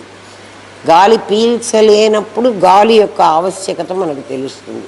పీల్చలేనప్పుడు ఒక్కసారి గాలి పీలిస్తే చాలు, ఇంకేం అక్కర్లేదంటారు. ఆయాసం వాళ్ళందరూ చూడండి, హాస్పిటల్కి వెళ్ళి చూడండి, ఆయాసపడేవాడు గాలి లోపలికి గాలి పోదు, ఆ బ్రాంకోస్ అన్నీ మూసుకుని పోతాయి. వాడికి మనందరికీ సహజ కర్మ అంటని చెప్తున్నాను. సహజ కర్మ అంటే మనకు తెలియకుండా, మనమేం ప్రయత్నం చేయకుండా ఆటోమేటిక్గా జరిగేది. దానివల్ల నీకు పుణ్యం రాదు, పాపం రాదు. ఎందుకని? నేను అన్నం తిని నేను అన్నం అరిగించుకుంటే నాకు పుణ్యం వస్తుందా పాపం వస్తుందా? ఆగలి తీరుతుంది, అంతేనా? సహజ కర్మల వల్ల మీకేం రాదు. కర్మ చేస్తే నీకేదో వస్తుందని ఇందాక చెప్పాడు కదే, అది నిన్ను దాంట్లో ఉపాసనలోకి నేను పంపిస్తుంది అని, అది రాదు. సహజ కర్మలో ఇది కూడా కర్మే.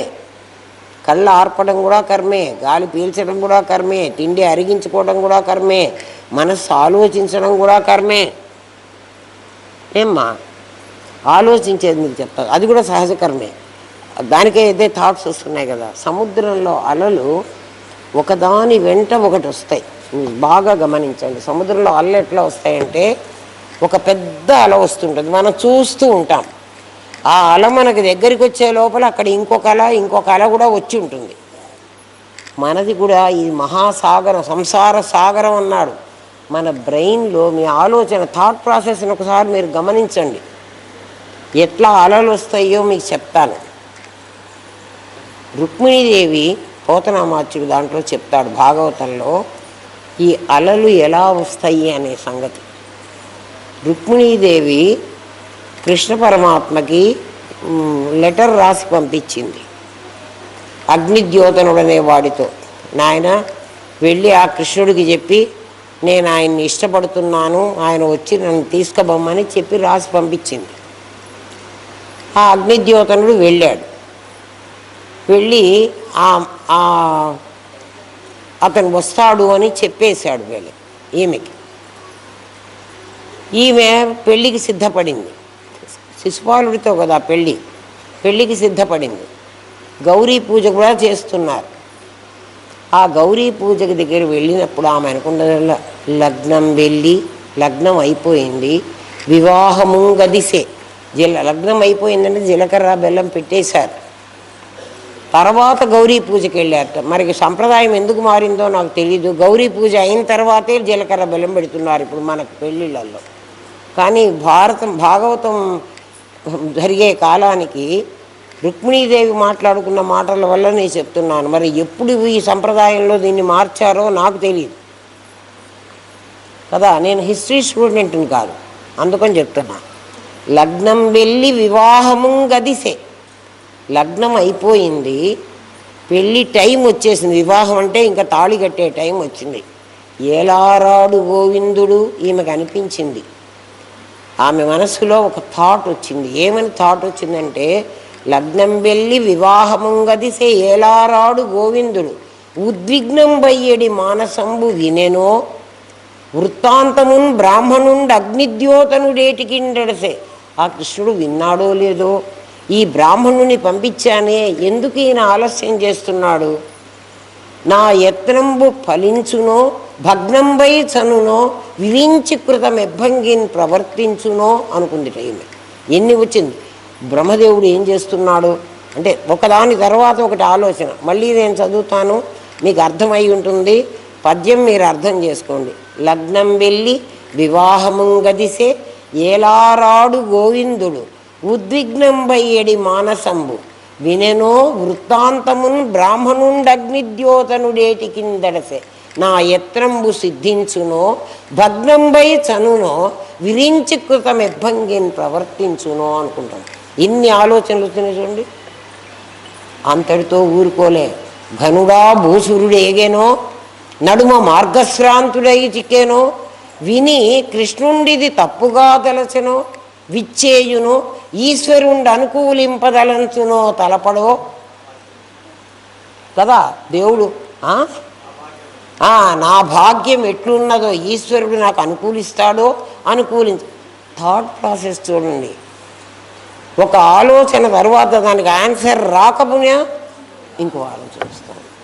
ఇవి సహజ కర్మలు. మన ఏం చెప్పామంటే ఆలోచన నామము రూపము క్రియ అని కదా మనకు చెప్పాము. నామం దగ్గరే ఇన్ని వచ్చినాయి అలలు, వాటికి రూపం ఎప్పుడు రావాలి, అది క్రియగా ఎప్పుడు జరగాలి, మీరు ఆలోచించండి. అదే మీరే చూడండి, ఆలోచించండి రా. అందుకని చదువుకోవాలి. చదువుకుంటే తప్ప ఇవి తెలియవు. మనకు కూడా మన థాట్, మన ఆలోచన, ఒక్క ఆలోచన వచ్చి కూర్చోలేదమ్మా. ఒక్క క్షణం కూడా నువ్వు ఆలోచన లేకుండా ఉండలేవు. ఎందుకు అంటే నీ మనస్సుకు ఆలోచించడమే పని. ఊరికే కూర్చుంటే అది ధ్యానం. ధ్యానం అంటే ఏం చేయక్కర్లే. మన వాళ్ళు ధ్యానం చేయమంటే ఇట్లా కూర్చుని అక్కడ ఏదో ఉంది, అక్కడ చూడాలి. అక్కడేముందిరా, అక్కడ లేదు, ఇది లోపల ఉంది, చూసుకో.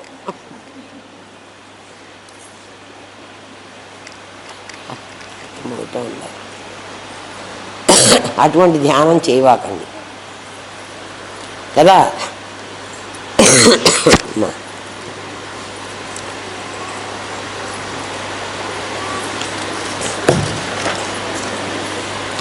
సహజ కర్మలు అవి.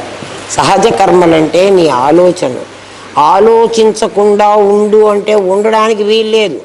ఎందుకంటే మనస్సు అనేది 5 భూతాలలో ఉన్న అంశతో, 5 భూతాలు ఎటువంటివి అంటే, ఒకటేమో అడ్డంగా పోతుంటుంది గాలి, ఒకటేమో కింది నుంచి పైకి పోతానంటుంది, ఒకటి పై నుంచి కిందికి వస్తూ ఉంటుంది. ఆపోజిట్ వ్యవహారాలు అవన్నీ.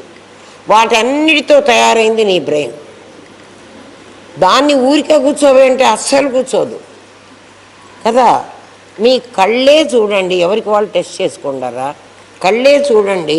కాసేపు ఆ వెంకటేశ్వర స్వామిని చూడమని పంపించారనుకోండి, కాసేపు వాళ్ళంటే నిన్ను చూడకుండా నెట్టేస్తారనుకో, వాళ్ళు నెట్టకుండా ఒకవేళ నిన్ను అక్కడ పెడితే నువ్వు ఎంతసేపు దేవుణ్ణి చూస్తూ నుంచోగలవు?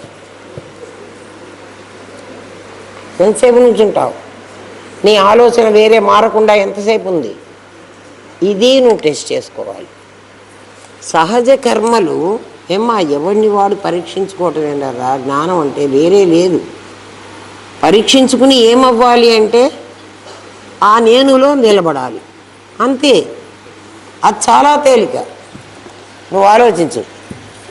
సహజ కర్మని ఏమ్మా కర్మ అనరు అన్నాడు, దాని పేరు కర్మ కాదుట.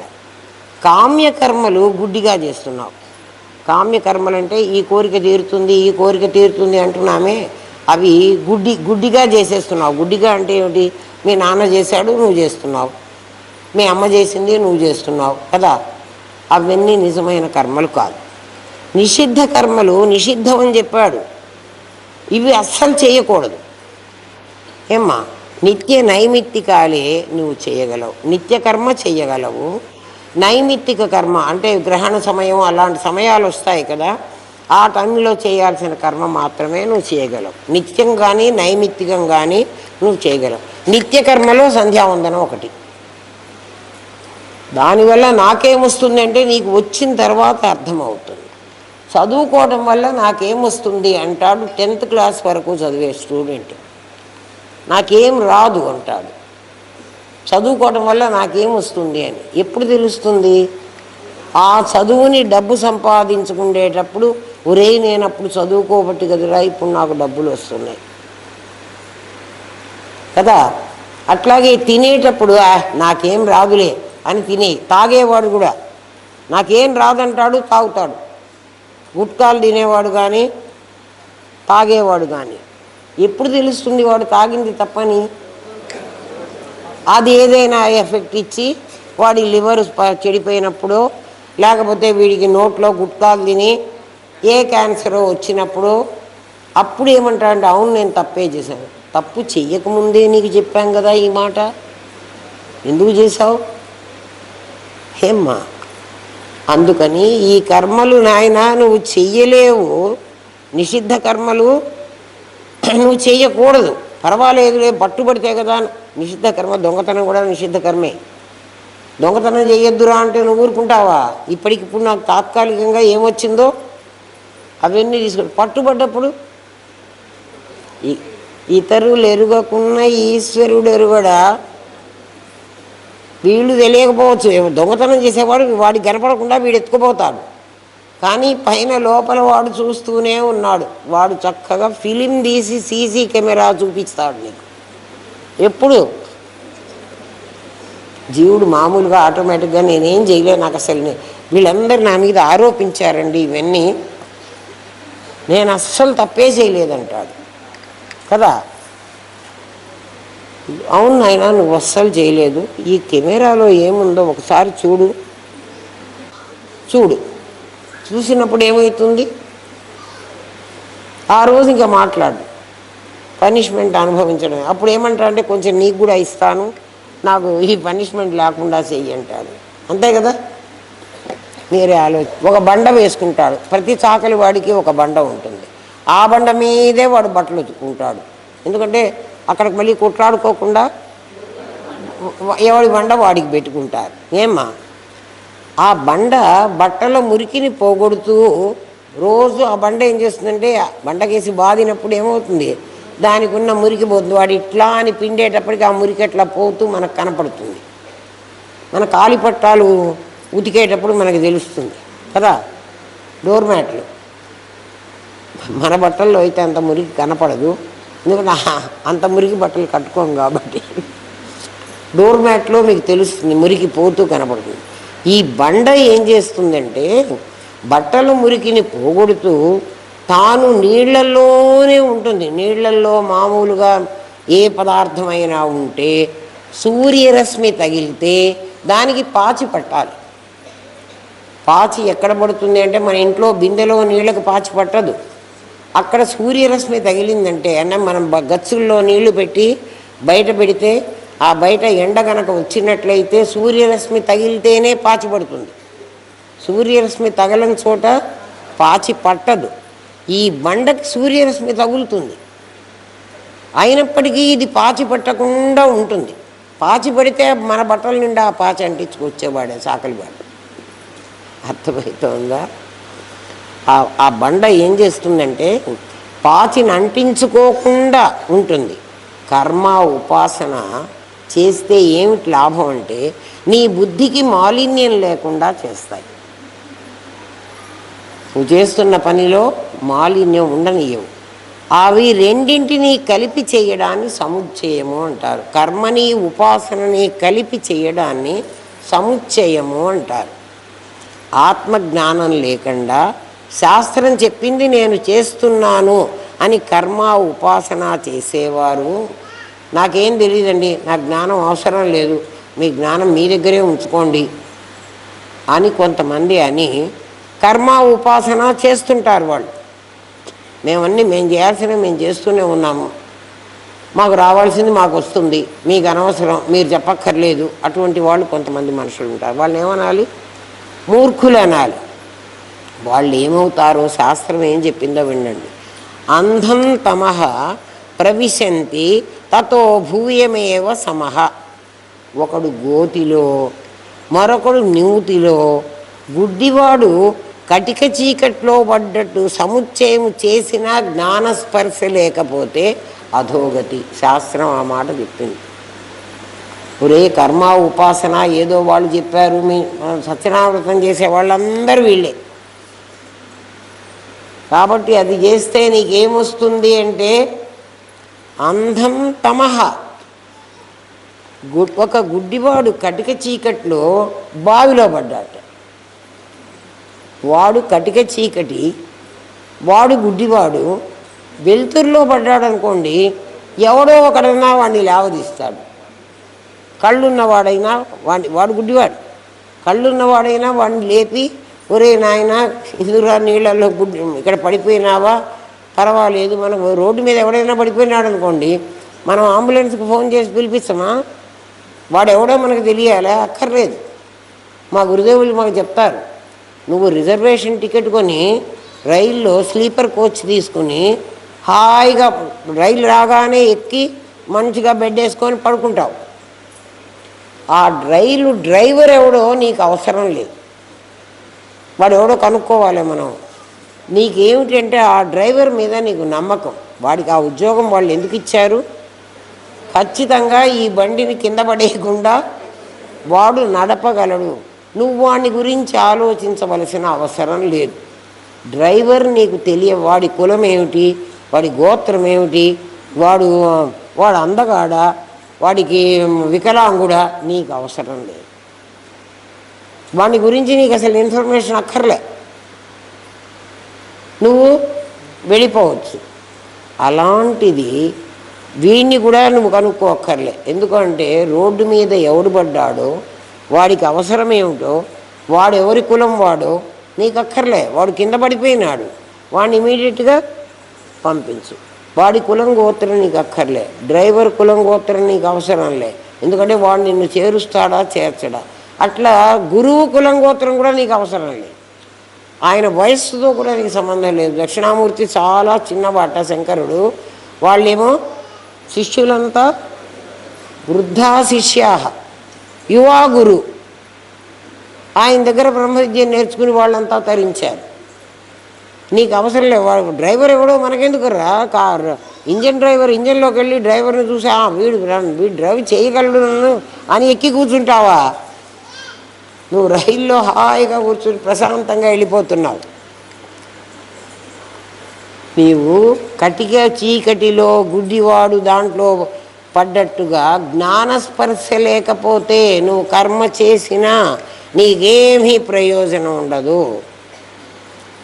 ఉత్తమాధికారికి కర్మ, ఉపాసన, జ్ఞానం దోహదకారులైతే ఉత్తమాధికారికి కర్మ, ఉపాసన, జ్ఞానం 3 కావాలి. మంద మధ్యమాధికారులకు ఉత్తమాధికారం కలిగేలా జన్మను అనుగ్రహిస్తాడు పరమాత్మ. అంతేగాని కొంతమందికే శుచీనాం శ్రీమతాం గేహే పుట్టిస్తాను, మిగిలిన వాళ్ళని పుట్టించను అని పరమాత్మ చెప్పటల్లా.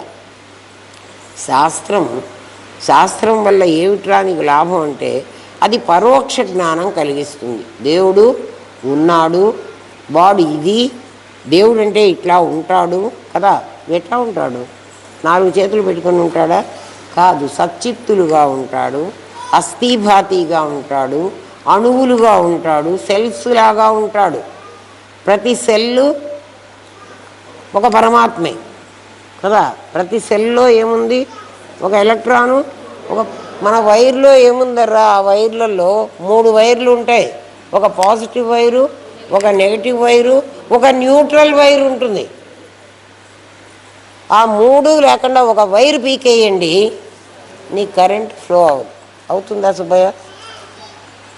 ఒకటి తీసేస్తే మరి ఇంకేమి? అదే పరమాత్మని ఎక్కడైనా చూస్తావు అంటే ఒక చిత్తు, ఒక సత్తు కదా, ఒక ఆనందం కదా. ఆ సచ్చిత్తులు కలిస్తేనే నీకు ఆనందం. ఆనందం ఏంటంటే ఆ లైట్ వస్తోంది, ఫ్యాన్ తిరుగుతోంది. ఆ 3 ప్రతి దాంట్లో ఉంటాయి, ప్రతి సెల్లో ఉంటాయి.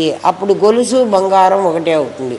గొలుసులోనూ సెల్సే ఉన్నాయి, బంగారం బిస్కెట్లోనూ సెల్సే ఉన్నాయి, విత్తనంలోనూ సెల్సే ఉన్నాయి, చెట్టులోనూ సెల్సే ఉన్నాయి, గుడ్డులోనూ సెల్సే ఉన్నాయి, కోడిలోనూ సెల్సే ఉన్నాయి. లేకపోతే ఒకటి ఆకారం వేరు.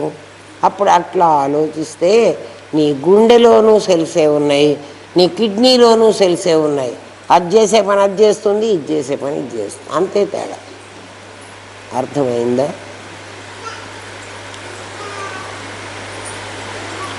శాస్త్రం నీకు పరోక్ష జ్ఞానం కలిగిస్తుంది. ఆత్మాకార వృత్తి, బ్రహ్మాకార వృత్తి, అఖండాకార వృత్తి విశిష్టమైనవి. అవి అపరోక్ష అనుభూతి వలననే సాధ్యమవుతుంది. అనుభూతి ఎప్పుడూ నీకే జరగాలి. పరమాత్మ కూడా అనుభూతి పొందాలంటే ఏ అనుభూతి? కష్టానుభూతి, సుఖానుభూతి పొందాలంటే ఒక శరీరాన్ని సృష్టించుకునే పొందాలి. అందుకే వాడు మన శరీరాలన్నీ సృష్టించి వాటి ద్వారా ఆ అనుభూతిని వాడే అనుభవిస్తున్నాడు. శరీరం అనుభవిస్తోంది అని నువ్వు అనుకున్నావంటే పప్పులో కాలేస్తావు. పప్పులో కాలేయటం అంటే ఏమిటండి? దుఃఖాన్ని అనుభవిస్తున్నావురా నాయన, నాకు కష్టం వచ్చింది అని ఏడుస్తున్నావు. సుఖం వస్తే నాకు సుఖం వచ్చింది అని అహంకరిస్తున్నావు. ఈ 2 కూడా ఎవరికి వచ్చినాయి? వాడికి వచ్చినాయి. ఎవడికి? వాడంటే ఉపర్ వాళ్ళనా? కాదు, నీ నేనుకి. ఆ నేను నాకు ఎలా తెలియాలండి అంటే వినండి. విద్య అవిద్యలను ఆచరించకుండా మేం కర్తవ్యం లేకుండా సాక్షిత్వం వహించే చూస్తున్నామంటారు కొందరు. ఎక్కడో విని ఉంటారు, నువ్వు సాక్షిగా ఉండరా, సాక్షిత్వం వహిస్తే నీకు ఈ కర్మ అంటదురా, అది విని ఉంటారు. మేమేం సాక్షిగానే ఉన్నామంటారు కొందరు. అట్టి వారి కోసం తైత్తిరీయ ఉపనిషత్తు ఏం చెప్తుంటే కరోతి పశ్యతి అనకుండా, కరోతి అంటే చేస్తున్నావు, చేసేది కర్మ, పశ్యతి అంటే ఉపాసన, చూస్తున్నావు అని. అనకుండా వేద అనే పదం ప్రయోగించింది. వేద అంటే తెలుసుకోమంటున్నాడు. భగవద్గీత కూడా మనకు ఒక శ్లోకం చెప్పింది. 11వ అధ్యాయంలో 54వ శ్లోకం. 11వ అధ్యాయంలో 54వ శ్లోకం ఏం చెప్పింది అంటే, భక్త్యా త్వనన్యయా శక్య అహమేవం విదోర్జున. అర్జున, భక్త్యా భక్తితో, అనన్య భక్తి. అనన్య అంటే నా అన్య, ఇంకోటి ఉన్నది. వెంకటేశ్వర స్వామి దేవుడు, కనకదుర్గే దేవుడు, కొత్తూరు సుబ్బరాయుడు మా ఇంటి దేవుడు అండి. అది కాదురా నాయన. నా అన్యయ, రెండవది లేదు. అన్యం అంటే వేరేది, నా అంటే లేదు. మరి వేరే లేదు అంటే ఏందిరా ఉన్నది అంటే నేనే ఉన్నాను. నేను లేను అని ఎప్పుడు మాట్లాడు. ప్రతివాడు ఏమంటాడు? నేనున్నాను అంటాడు. అనన్యయా భక్త్యా ఏమా అహమేవ విదో అర్జున. అర్జున, నన్నొక్కడనే తెలుసుకోవలసిన వాడిని నేనే. నువ్వెవ్వరిని తెలుసుకోని అవసరం లేదు. జ్ఞానం ద్వారా తెలుసుకోవలసింది ఎవరిని? నన్నే. నేనే తెలుసుకోవలసిన వాడిని, నన్నే తెలుసుకోవాలి. అర్థమవుతుందా? ఎలా తెలుసుకోవాలి? నా అన్యయ, ఇంకోడు లేడని నన్ను తెలుసుకోరా. ఇంకొకడు లేడు, నేనే ఉన్నా కదా. వెంకటేశ్వర స్వామియే దేవుడు, కనకదుర్గే దేవుడు కదా.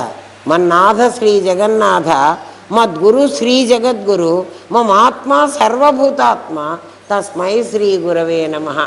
ఇప్పుడు దీంట్లో రామనాథం గారు మా గురువు అని చెప్పానా నేను కదా. మన్నాథ, నాకు నాథుడు ఎవడున్నాడు? ఈ దేహం మాట్లాడుతోంది.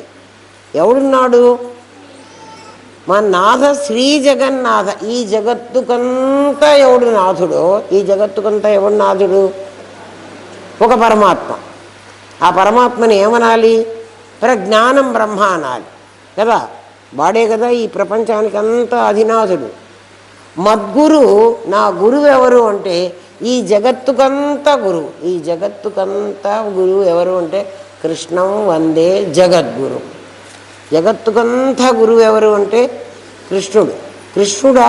రాముడు కాదా? కాదు. కృష్ణ శరీరాన్ని ఎవడు ధరించాడో వాడు. కృష్ణ అనేది పేరు కదా. ఇంకేమన్నాం? మన నాథ శ్రీ జగన్నాథ, మద్గురు శ్రీ జగద్. మా ఆత్మ, నా ఆత్మ ఏదైతే ఉందో అది నా శరీరంలో ఉన్న ఆత్మ మాత్రమే కాదు, అది సర్వభూత అంతరాత్మ. అన్ని ప్రాణులు అంటే ఆనందధామంలో ఉన్న ఈ మనుషుల కాదు. ఇక్కడున్న చీమ ప్రాణంలో ఉన్న ఆత్మ, దోమ ప్రాణంలో ఉన్న ఆత్మ, అన్ని బ్యాక్టీరియాల్లో ఉన్న ఆత్మ, అన్ని వైరస్లో ఉన్న ఆత్మ.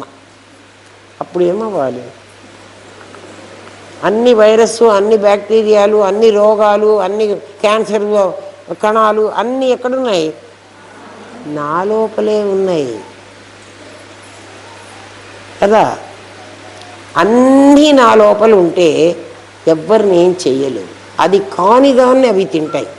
అవన్నీ నేనే అయితే తినడానికి లేదు కదా.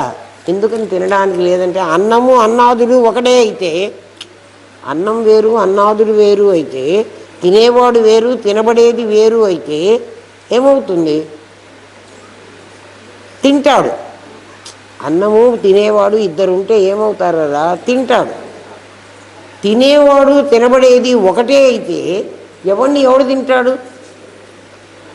ఎవడు తినటానికి వీల్లేదు. అట్లా ఎట్లవుతాడండి? తినేవాడు తినబడేది. జాగ్రత్తగా వినండి. తినబడేది మ్యాటరు సత్తు, తినేవాడు చిత్తు కదా. తినేవాడు జీవుడర్రా, తినబడేది జగత్తర్రా. జగత్తుని తింటున్నాడు వాడు. జగత్తుని తింటాం ఏమిటండి? అంటే జగత్ అంటే ఏమిటర్రా? చెట్లు, చామలు, కాయలు, ఆకులు అన్నీ జగత్తే. అందులో కూడా నేనే ఉన్నా ప్రతి చోట. కాబట్టి ఏమవుతాను నేను? అది మ్యాటరు, నేను ఎనర్జీ. మేమిద్దరం ఎక్కడున్నామంటే అది సత్తు, నేను చిత్తు. మేమిద్దరం కలిసిపోయి ఉన్నాం. నన్ను నేను ఎట్లా తింటాను కదా? నన్ను నేను తింటానా? నేను వాణ్ణి తింటా. ఎవడైనా ఇంకొకరిని తింటావు, నిన్ను నువ్వు తినవు. నిన్ను నీవు అని అర్థం చేసుకుంటే భక్త్యా అదే చెబుతున్నాడు. అన్నము అన్నాదుడు ఏమవుతాడంటే అన్నం ఆభాస అవుతుంది, అన్నాదుడు నిజమవుతాడు. నేను నా నీడ ఇద్దరు ఉంటే నా నీడ నాలాగే ఉన్నప్పటికీ నా నీడకు ఇండివిజువాలిటీ లేదు, వ్యక్తిత్వం లేదు. నాకే వ్యక్తిత్వం ఉంది. ఎట్లా మీకు వ్యక్తిత్వం వచ్చిందండి అంటే ఏ పదార్థం మీద నేను వాలితే అంటే నన్ను ఒక ప్రకాశంగా అర్థం చేసుకోండి. నేను ఒక కాంతిని. న తద్భాసయతే సూర్యో న శశాంకో న పావకః యద్గత్వా న నివర్తంతే. దేని మీద పడితే వెనక్కు తిరిగి రాదో అది నా కాంతి. అర్థమవుతుందా? ఇప్పుడు నాకు ఆ కాంతిని కాసేపు అనుకోండి. ఈ కాంతిని మీకు అర్థం చేయిస్తా. కాంతి ఈ టేబుల్ మీద పడింది.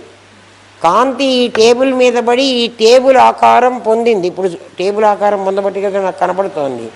మరి టేబుల్ ఏమైందండి? కింద నీడగా మారింది. టేబుల్ లాగే ఉంది, టేబుల్ లాగే ఉంది. ఇందులో ఏది నిజం, ఏది అబద్ధం? నీడ అబద్ధం ఆటోమేటిక్గా. అది ఎవడన్నా మీకు చెప్పాలా? నా కాంతి ఈ శరీరం అంతా వ్యాపించి చూడండి. ఈ శరీరాన్ని, ఇది శరీరం, దీన్ని కిందికి పంపించింది, అది పైకి వచ్చింది. ఎందుకండి? ఇది పైకి వచ్చింది కదా మాకు కనపడుతోంది, మీరు దీన్ని కిందికి పంపించింది అంటారంటే నా జ్ఞానం పైకి వచ్చింది. చూడండి ఆ జ్ఞానం ఎలా ఉంటుందో చెప్తా. మా గురువుగారు మమ్మల్ని శవాల్ని చూసి రమ్మనేవాళ్ళు కదా. బతికున్న వ్యక్తిని మనం చూసాము. ఆ బతికున్న వ్యక్తి ఎలా ఉన్నాడు, ఇప్పుడు అదే మనిషి చచ్చిపోయినాడు. ఇప్పుడు చచ్చిపోయిన వ్యక్తి ఎలా ఉన్నాడు మీకు తేడా తెలుస్తుంది. మీరు వెంటనే ఏమంటారంటే జీవకళ పోయింది వాడిలో ఉంటారు. ఆ జీవ అనేది పైకి వచ్చింది. అందుకే వాడు లివింగ్ అని చెప్తున్నాం, బతికున్నాడు అని చెప్తున్నాం. అది పరమాత్మ కాంతి. అది పోయింది. అందుకని వాడు ఏమైపోయినాడు? ఆ సత్తనే వాడు వేరైపోయినాడు, ఇద్దరైపోయినారు. అర్థమైందా? భక్త్యా అనన్య భక్తితోనే ఇది నీకు తెలుస్తుంది అర్జున. ఇది ఎలా తెలుసుకోవాలంటే జ్ఞాతుం, ముందు దాన్ని గురించి పరోక్షమైన జ్ఞానం కలగని. అదోటి ఉంది అని ఎవరైనా ఒక దేహమున్న గురువు దగ్గర విను. ఎందుకంటే అది నీకు తెలియంది వాడే చెప్పాలి. వాడు ఎలాంటి వాడు అయి ఉండాలి? నీలాంటి మనిషి అయి ఉండాలి. వాడు లేకుండా అక్కడెక్కడి నుంచో నాకు సౌండ్ వచ్చిందనుకో, మీరందరూ వాటిల్లో వింటూ ఉంటారు కదా ఇంటర్నెట్లో, అట్లా నీకు చాలదు. ఎప్పుడు జ్ఞాతం లెవెల్లో. జ్ఞాతం అంటే ఏమిటి? నీకు ఆ పరమాత్మని గురించి తెలుసుకునే లెవెల్లో నీకు దేహం ఉన్న గురువే మాట్లాడాలి, లేకపోతే నీకు తెలియదు. వాడు ఎలా ఉండాలంటే నీలాగే ఉండాలి, వాడు చెప్పాలి. చూసి ఆ తర్వాత ఏం చేయాలంటే ద్రష్టం. యాజ్ఞవల్క్యుడు మైత్రేయితో కూడా చెప్పాడు ఏమని? ఓ మైత్రేయి, ఆత్మావారే శ్రోతవ్యో. శ్రోతవ్యో అంటే విను. విని నన్నేం చేయమంటావు? జ్ఞాతం, తెలుసుకో. ఏం తెలుసుకోమంటావు? నేను నాది అనేవి రెండు ఉన్నాయి అని తెలుసుకో. అది నీకెవరు చెప్పాలి? నీలాగా దేహం ఉన్నవాడే చెప్పాలి. ఇంకోటి చెప్తే నీకు అదే అర్థం కాదు. ఆ తర్వాత ఏం చేయమంటావయ్యా? శ్రోతవ్యో మంతవ్యో, మననం చెయ్యి. మననం చేస్తే ఏమొస్తుంది నాకు అంటే ద్రష్టం. నీ లోపల ఒక నేను ఉన్నానని నీకు తెలుస్తుంది. నాకు తెలిసాక అన్నం చేయమంటారు. ఈ నేనుని, ఏ నేను? నకిలీ నేనుని ఆ నేనులోకి పంపించేసి ప్రవేశిష్టం. తత్వేన ప్రవేశిష్టం, తత్వంతో ప్రవేశించు. తత్వం అంటే ఏంటండి? తత్వం రెండు లేవు, ఇద్దరూ కలిసి ఒకటి. అంటే పొయ్యేవాడు పోబోయేది ఇద్దరు లేరు. ఇద్దరు లేరంటే ఉన్నాను కదండి, నా నాది నా నేను ఉన్నాను కదా. నీ నాదిని ఆభాస చేసి నీ నేనులో పంపించు. పరంతప అర్జున, నువ్వు పరంతపుడు అంటే శత్రువులను తప్పింపజేసేవాడి. అర్జునుడు ఏమంటున్నాడు, శత్రువులు ఉంటే వాడనంతా కాల్చి పారేస్తావు. కానీ ఇక్కడ నీకు శత్రువులు కాదు ఉన్నది, ఇక్కడ ఉన్నవాళ్ళు ఎవరు? అర్జునుడిని ఏమంటున్నాడు, పరంతప అని పిలుస్తాడు. ఒక్కొక్క పిలుపులో కృష్ణ పరమాత్మ ఒక్కొక్క సంబోధనలో ఒక్కొక్క విశిష్టతని మనకు చెప్తాడు. శత్రువు ఉంటే కాల్ చేయరా నాయన. ఇక్కడ నీకున్నది శత్రువులు కాదు, ఒకడు నీడ, ఒకడు వస్తువు. ఒకడు వస్తువు, ఒకడు ఆభాస. ఆభాస కానీ దాంట్లో ఈ నీడని తీసుకొచ్చి ఈ టేబుల్లో కలపడానికి నువ్వు పరంతపుడు కావాలన్నా, నీకు యుద్ధ విద్య రావాలన్నా అక్కర్లే. ఏం కావాలి? శ్రోతవ్యో. మాకు వినక్కర్లేదండి, మాకు అన్నీ వచ్చు, నేను అన్నీ చదివేశా. నువ్వు చదివితే నీకు అర్థం కాదు. ఎవడైనా శాస్త్రం నేను చదువుకున్నాను నాకు గురువు లేడు వాడికి ఏమాత్రం అర్థం కాదు. ఖచ్చితంగా చెప్పగలను. గురువు లేని విద్య గుడ్డి విద్య అన్నాడు. వాడికి అర్థమైందే కరెక్ట్ అనుకుంటాడు. డీకోడ్ చేసేది కేవలం గురువే. అది లేకపోతే మాత్రం నీకు అర్థమయ్యే అవకాశం మీకే తెలుసు. ఎన్నో విషయాలు మీకు తెలియని విషయాలు రామనాథం గారి వల్ల తెలుసుకుంటున్నారు. ఇవన్నీ మాకు ముందే తెలుసు అని చెప్తారా? చెప్పలేరు. భగవద్గీత ఆ మాటే అంటోంది, యాజ్ఞవల్క్యుడు ఆ మాటే చెప్పాడు. తర్వాత నీకు ద్రష్టుని దగ్గర నుంచి నీకు దేహం ఉన్న గురువు అవసరం లేదు. అంటే ఇప్పుడు ఇంకా నేను చెప్పాలి మీరు వినాలి అని అనుకుంటున్నారంటే మీరు ఇంకా ఈ లెవెల్కి రాలేదు అని మీరే అర్థం చేసుకోండి. నన్ను ఏం చెప్తారు, దేహం ఉన్న గురువు అక్కర్లేదు. నీకే అర్థమవుతుంది. ఏమర్థమవుతుంది అంటే తత్వేన ప్రవేశిష్టం, తత్వంతో ప్రవేశం. తత్వం అంటే అదొక పదార్థం కాదు, తత్తుత్వం. త్వం అనే దాన్ని ఆభాస చెయ్యి, తత్ అనే దాన్ని వస్తువు చెయ్యి, ఆభాసని వస్తువులో కలుపు. అర్జున, పరంతపుడివి నువ్వు. శత్రువు కనపడితే నువ్వు కాల్ చేయగలవు. ఇక్కడ శత్రువు ఎవ్వడు లేడు. ఇక్కడ ఎవరున్నారు? శత్రువు మిత్రుడు ఇద్దరు లేరు, ఉన్నది నువ్వే. నువ్వేం చెయ్యాలి? అర్థమైందా? పరంతప అన్న పదం ఎందుకు ఉపయోగించాడు? 11వ అధ్యాయంలో 54వ శ్లోకం ఇంటికి వెళ్ళాక చూసుకోండి. ఇది సంప్రదాయం, సంప్రదాయేశ్వరి. అందుకు అమ్మవారు భగవద్గీత చెప్పిన, యాజ్ఞవల్క్యుడికి మైత్రేయికి చెప్పిన కదా, అన్ని ఉపనిషత్తుల సారము ఇదే. 3 year degree course. First year డిగ్రీలో ఏం చెప్తున్నాడు? శ్రోతవ్యో. ఇక్కడ ఏం చెప్పాడు? జ్ఞాతుం. తెలుసుకోరా నాయన. ఏం తెలుసుకోమంటావు? ఏది తెలియలేదనుకుంటున్నావో అది తెలుసుకో. తెలుసుకున్నాక నన్ను ఏం చేయమంటావు? ద్రష్టం. దాన్ని దర్శించు. దర్శించడం అంటే ఎట్లాగండి? అది ఎదురుగా కనపడుతుందా? నాకు ఎదురుగా కనపడదు. నేను కాక నీ నాది కూడా ఒకటి ఉంది. నాది ద్వారా నేను తెలుసుకో. నాదిని గురించి విచారణ పంచకోశ విచారణ. అది మెట్ల వంటిది. ఎందుకు మెట్ల వంటిది అంటే అన్నమయ కోశను కాదు. ఎందుకు కాదు? దానికి చావడము పుట్టడం అనేది ఉంది. నేను చావను పుట్టను. ఇది నువ్వు దర్శించు. ఇది నిజమని నువ్వు అర్థం చేసుకో, లేకపోతే నీకు తెలియదు. ఏమ్మా? వేద అంటే అర్థం తెలుసుకోవడం. తెలుసుకుంటే నువ్వు బ్రహ్మమే అయిపోతావు. బ్రహ్మాకార వృత్తి నిన్ను బ్రహ్మముగా చేస్తుంది. ఆత్మాకార సర్పాకార వృత్తి సర్పం చేసినప్పుడు కదా, అక్కడ తాడుంది, తాడు నాకు కనపడలేదు, నాకు పాము కనిపించింది అంటే నా మనస్సు సర్పాకారాన్ని పొందింది. సర్పాకార వృత్తితో చూస్తే తాడు సర్పంలాగే కనిపిస్తుంది. అది నీకు అలవాటు. అట్లా నీ దగ్గర ఉన్నటువంటి మనస్సుతో బ్రహ్మాకార వృత్తి. బ్రహ్మాకార వృత్తి అంటే ఎట్లా ఉంటుందండి? నీకు గురువు బోధించింది సచ్చిత్తులయ్యా, ఉన్నది అంటున్నావు, ఉన్నది అన్నది కనిపించింది అంటున్నావు. ఆ ఉండడం కనిపించడం అనే బ్రహ్మాకార వృత్తి. అది నీ నేనుకే ఉంది ఆ శక్తి, నాదికి లేదు. నువ్వు గ్రహించు. వేద బ్రహ్మవేద. బ్రహ్మవేద అంటే బ్రహ్మవిత్. వేద అంటే తెలుసుకోవడం, బ్రహ్మవిత్ అంటే తెలుసుకున్నవాడు.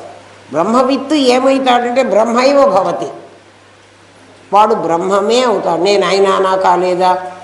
కొంతమంది వస్తారు నాకు దండం పెట్టి, అమ్మగారు మేము మాకు మా స్థితి చెప్పండి. మాకు మీ స్థితి నేను చెప్పడం ఏమిటారా? మీ స్థితి మీకు తెలియాలి.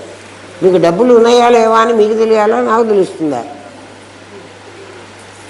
మీకు పెళ్ళా ఉంది లేదు అని నాకు తెలుస్తుందా, మీకు తెలియదు. ఇక్కడ నాకు పెళ్ళా ఉంది అని ఇక్కడ రాసుకుంటారా? నాకు కూడా 4 పిల్లలు ఉన్నారండి అని ఏమన్నా రాసుకుని వస్తారా?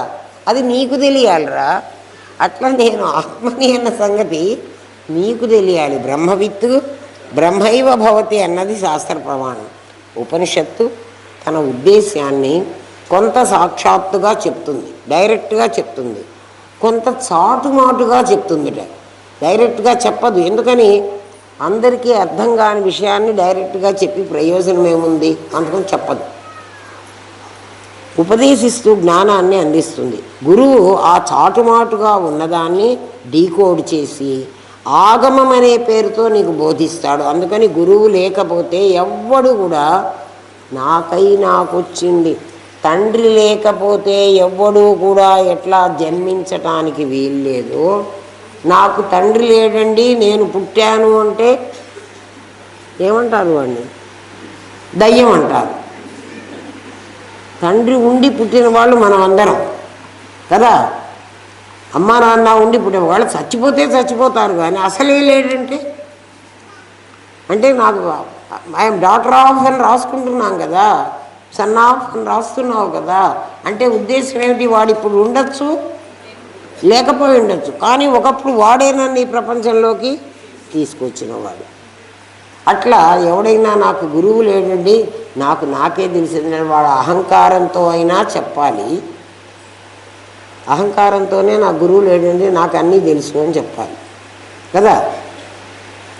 లేక వాడి గురువుని రహస్యంగా దాచుకోవడం కోసమైనా చెప్తాడు. అట్లా దాచుకోకూడదు. తండ్రిని దాచుకునేవాడు అనాథ బచ్చా అంటారు. తండ్రిని దాచిపెట్టుకునేవాడు ఎవడు? అనాథ. ఫలాని వాడి కొడుకుని అని చెప్పుకోలేని వాడు illegal child. You are the illegal child. ఎవడు? నాకు గురువు లేడు అన్నవాడు. నువ్వు ఆ ఇల్లీగాలిటీ ఎందుకు తెచ్చుకుంటున్నావు?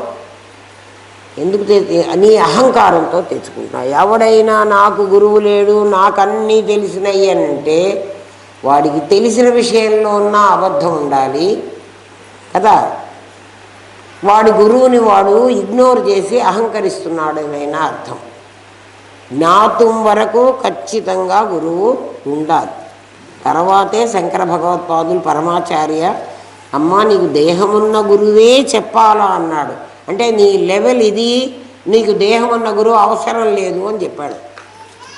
చూడండి, మనం కొంతవరకు చదువుకున్న తర్వాత, మనం కొంతవరకు కాలేజీలో, లేకపోతే అన్ని సైన్స్ పుస్తకాలన్నీ ఉన్నాయి కదరా, మనం ఎందుకు కాలేజీకి వెళ్ళాలి? ఎందుకు లెక్చరర్ మనకి పాఠం చెప్పాలి?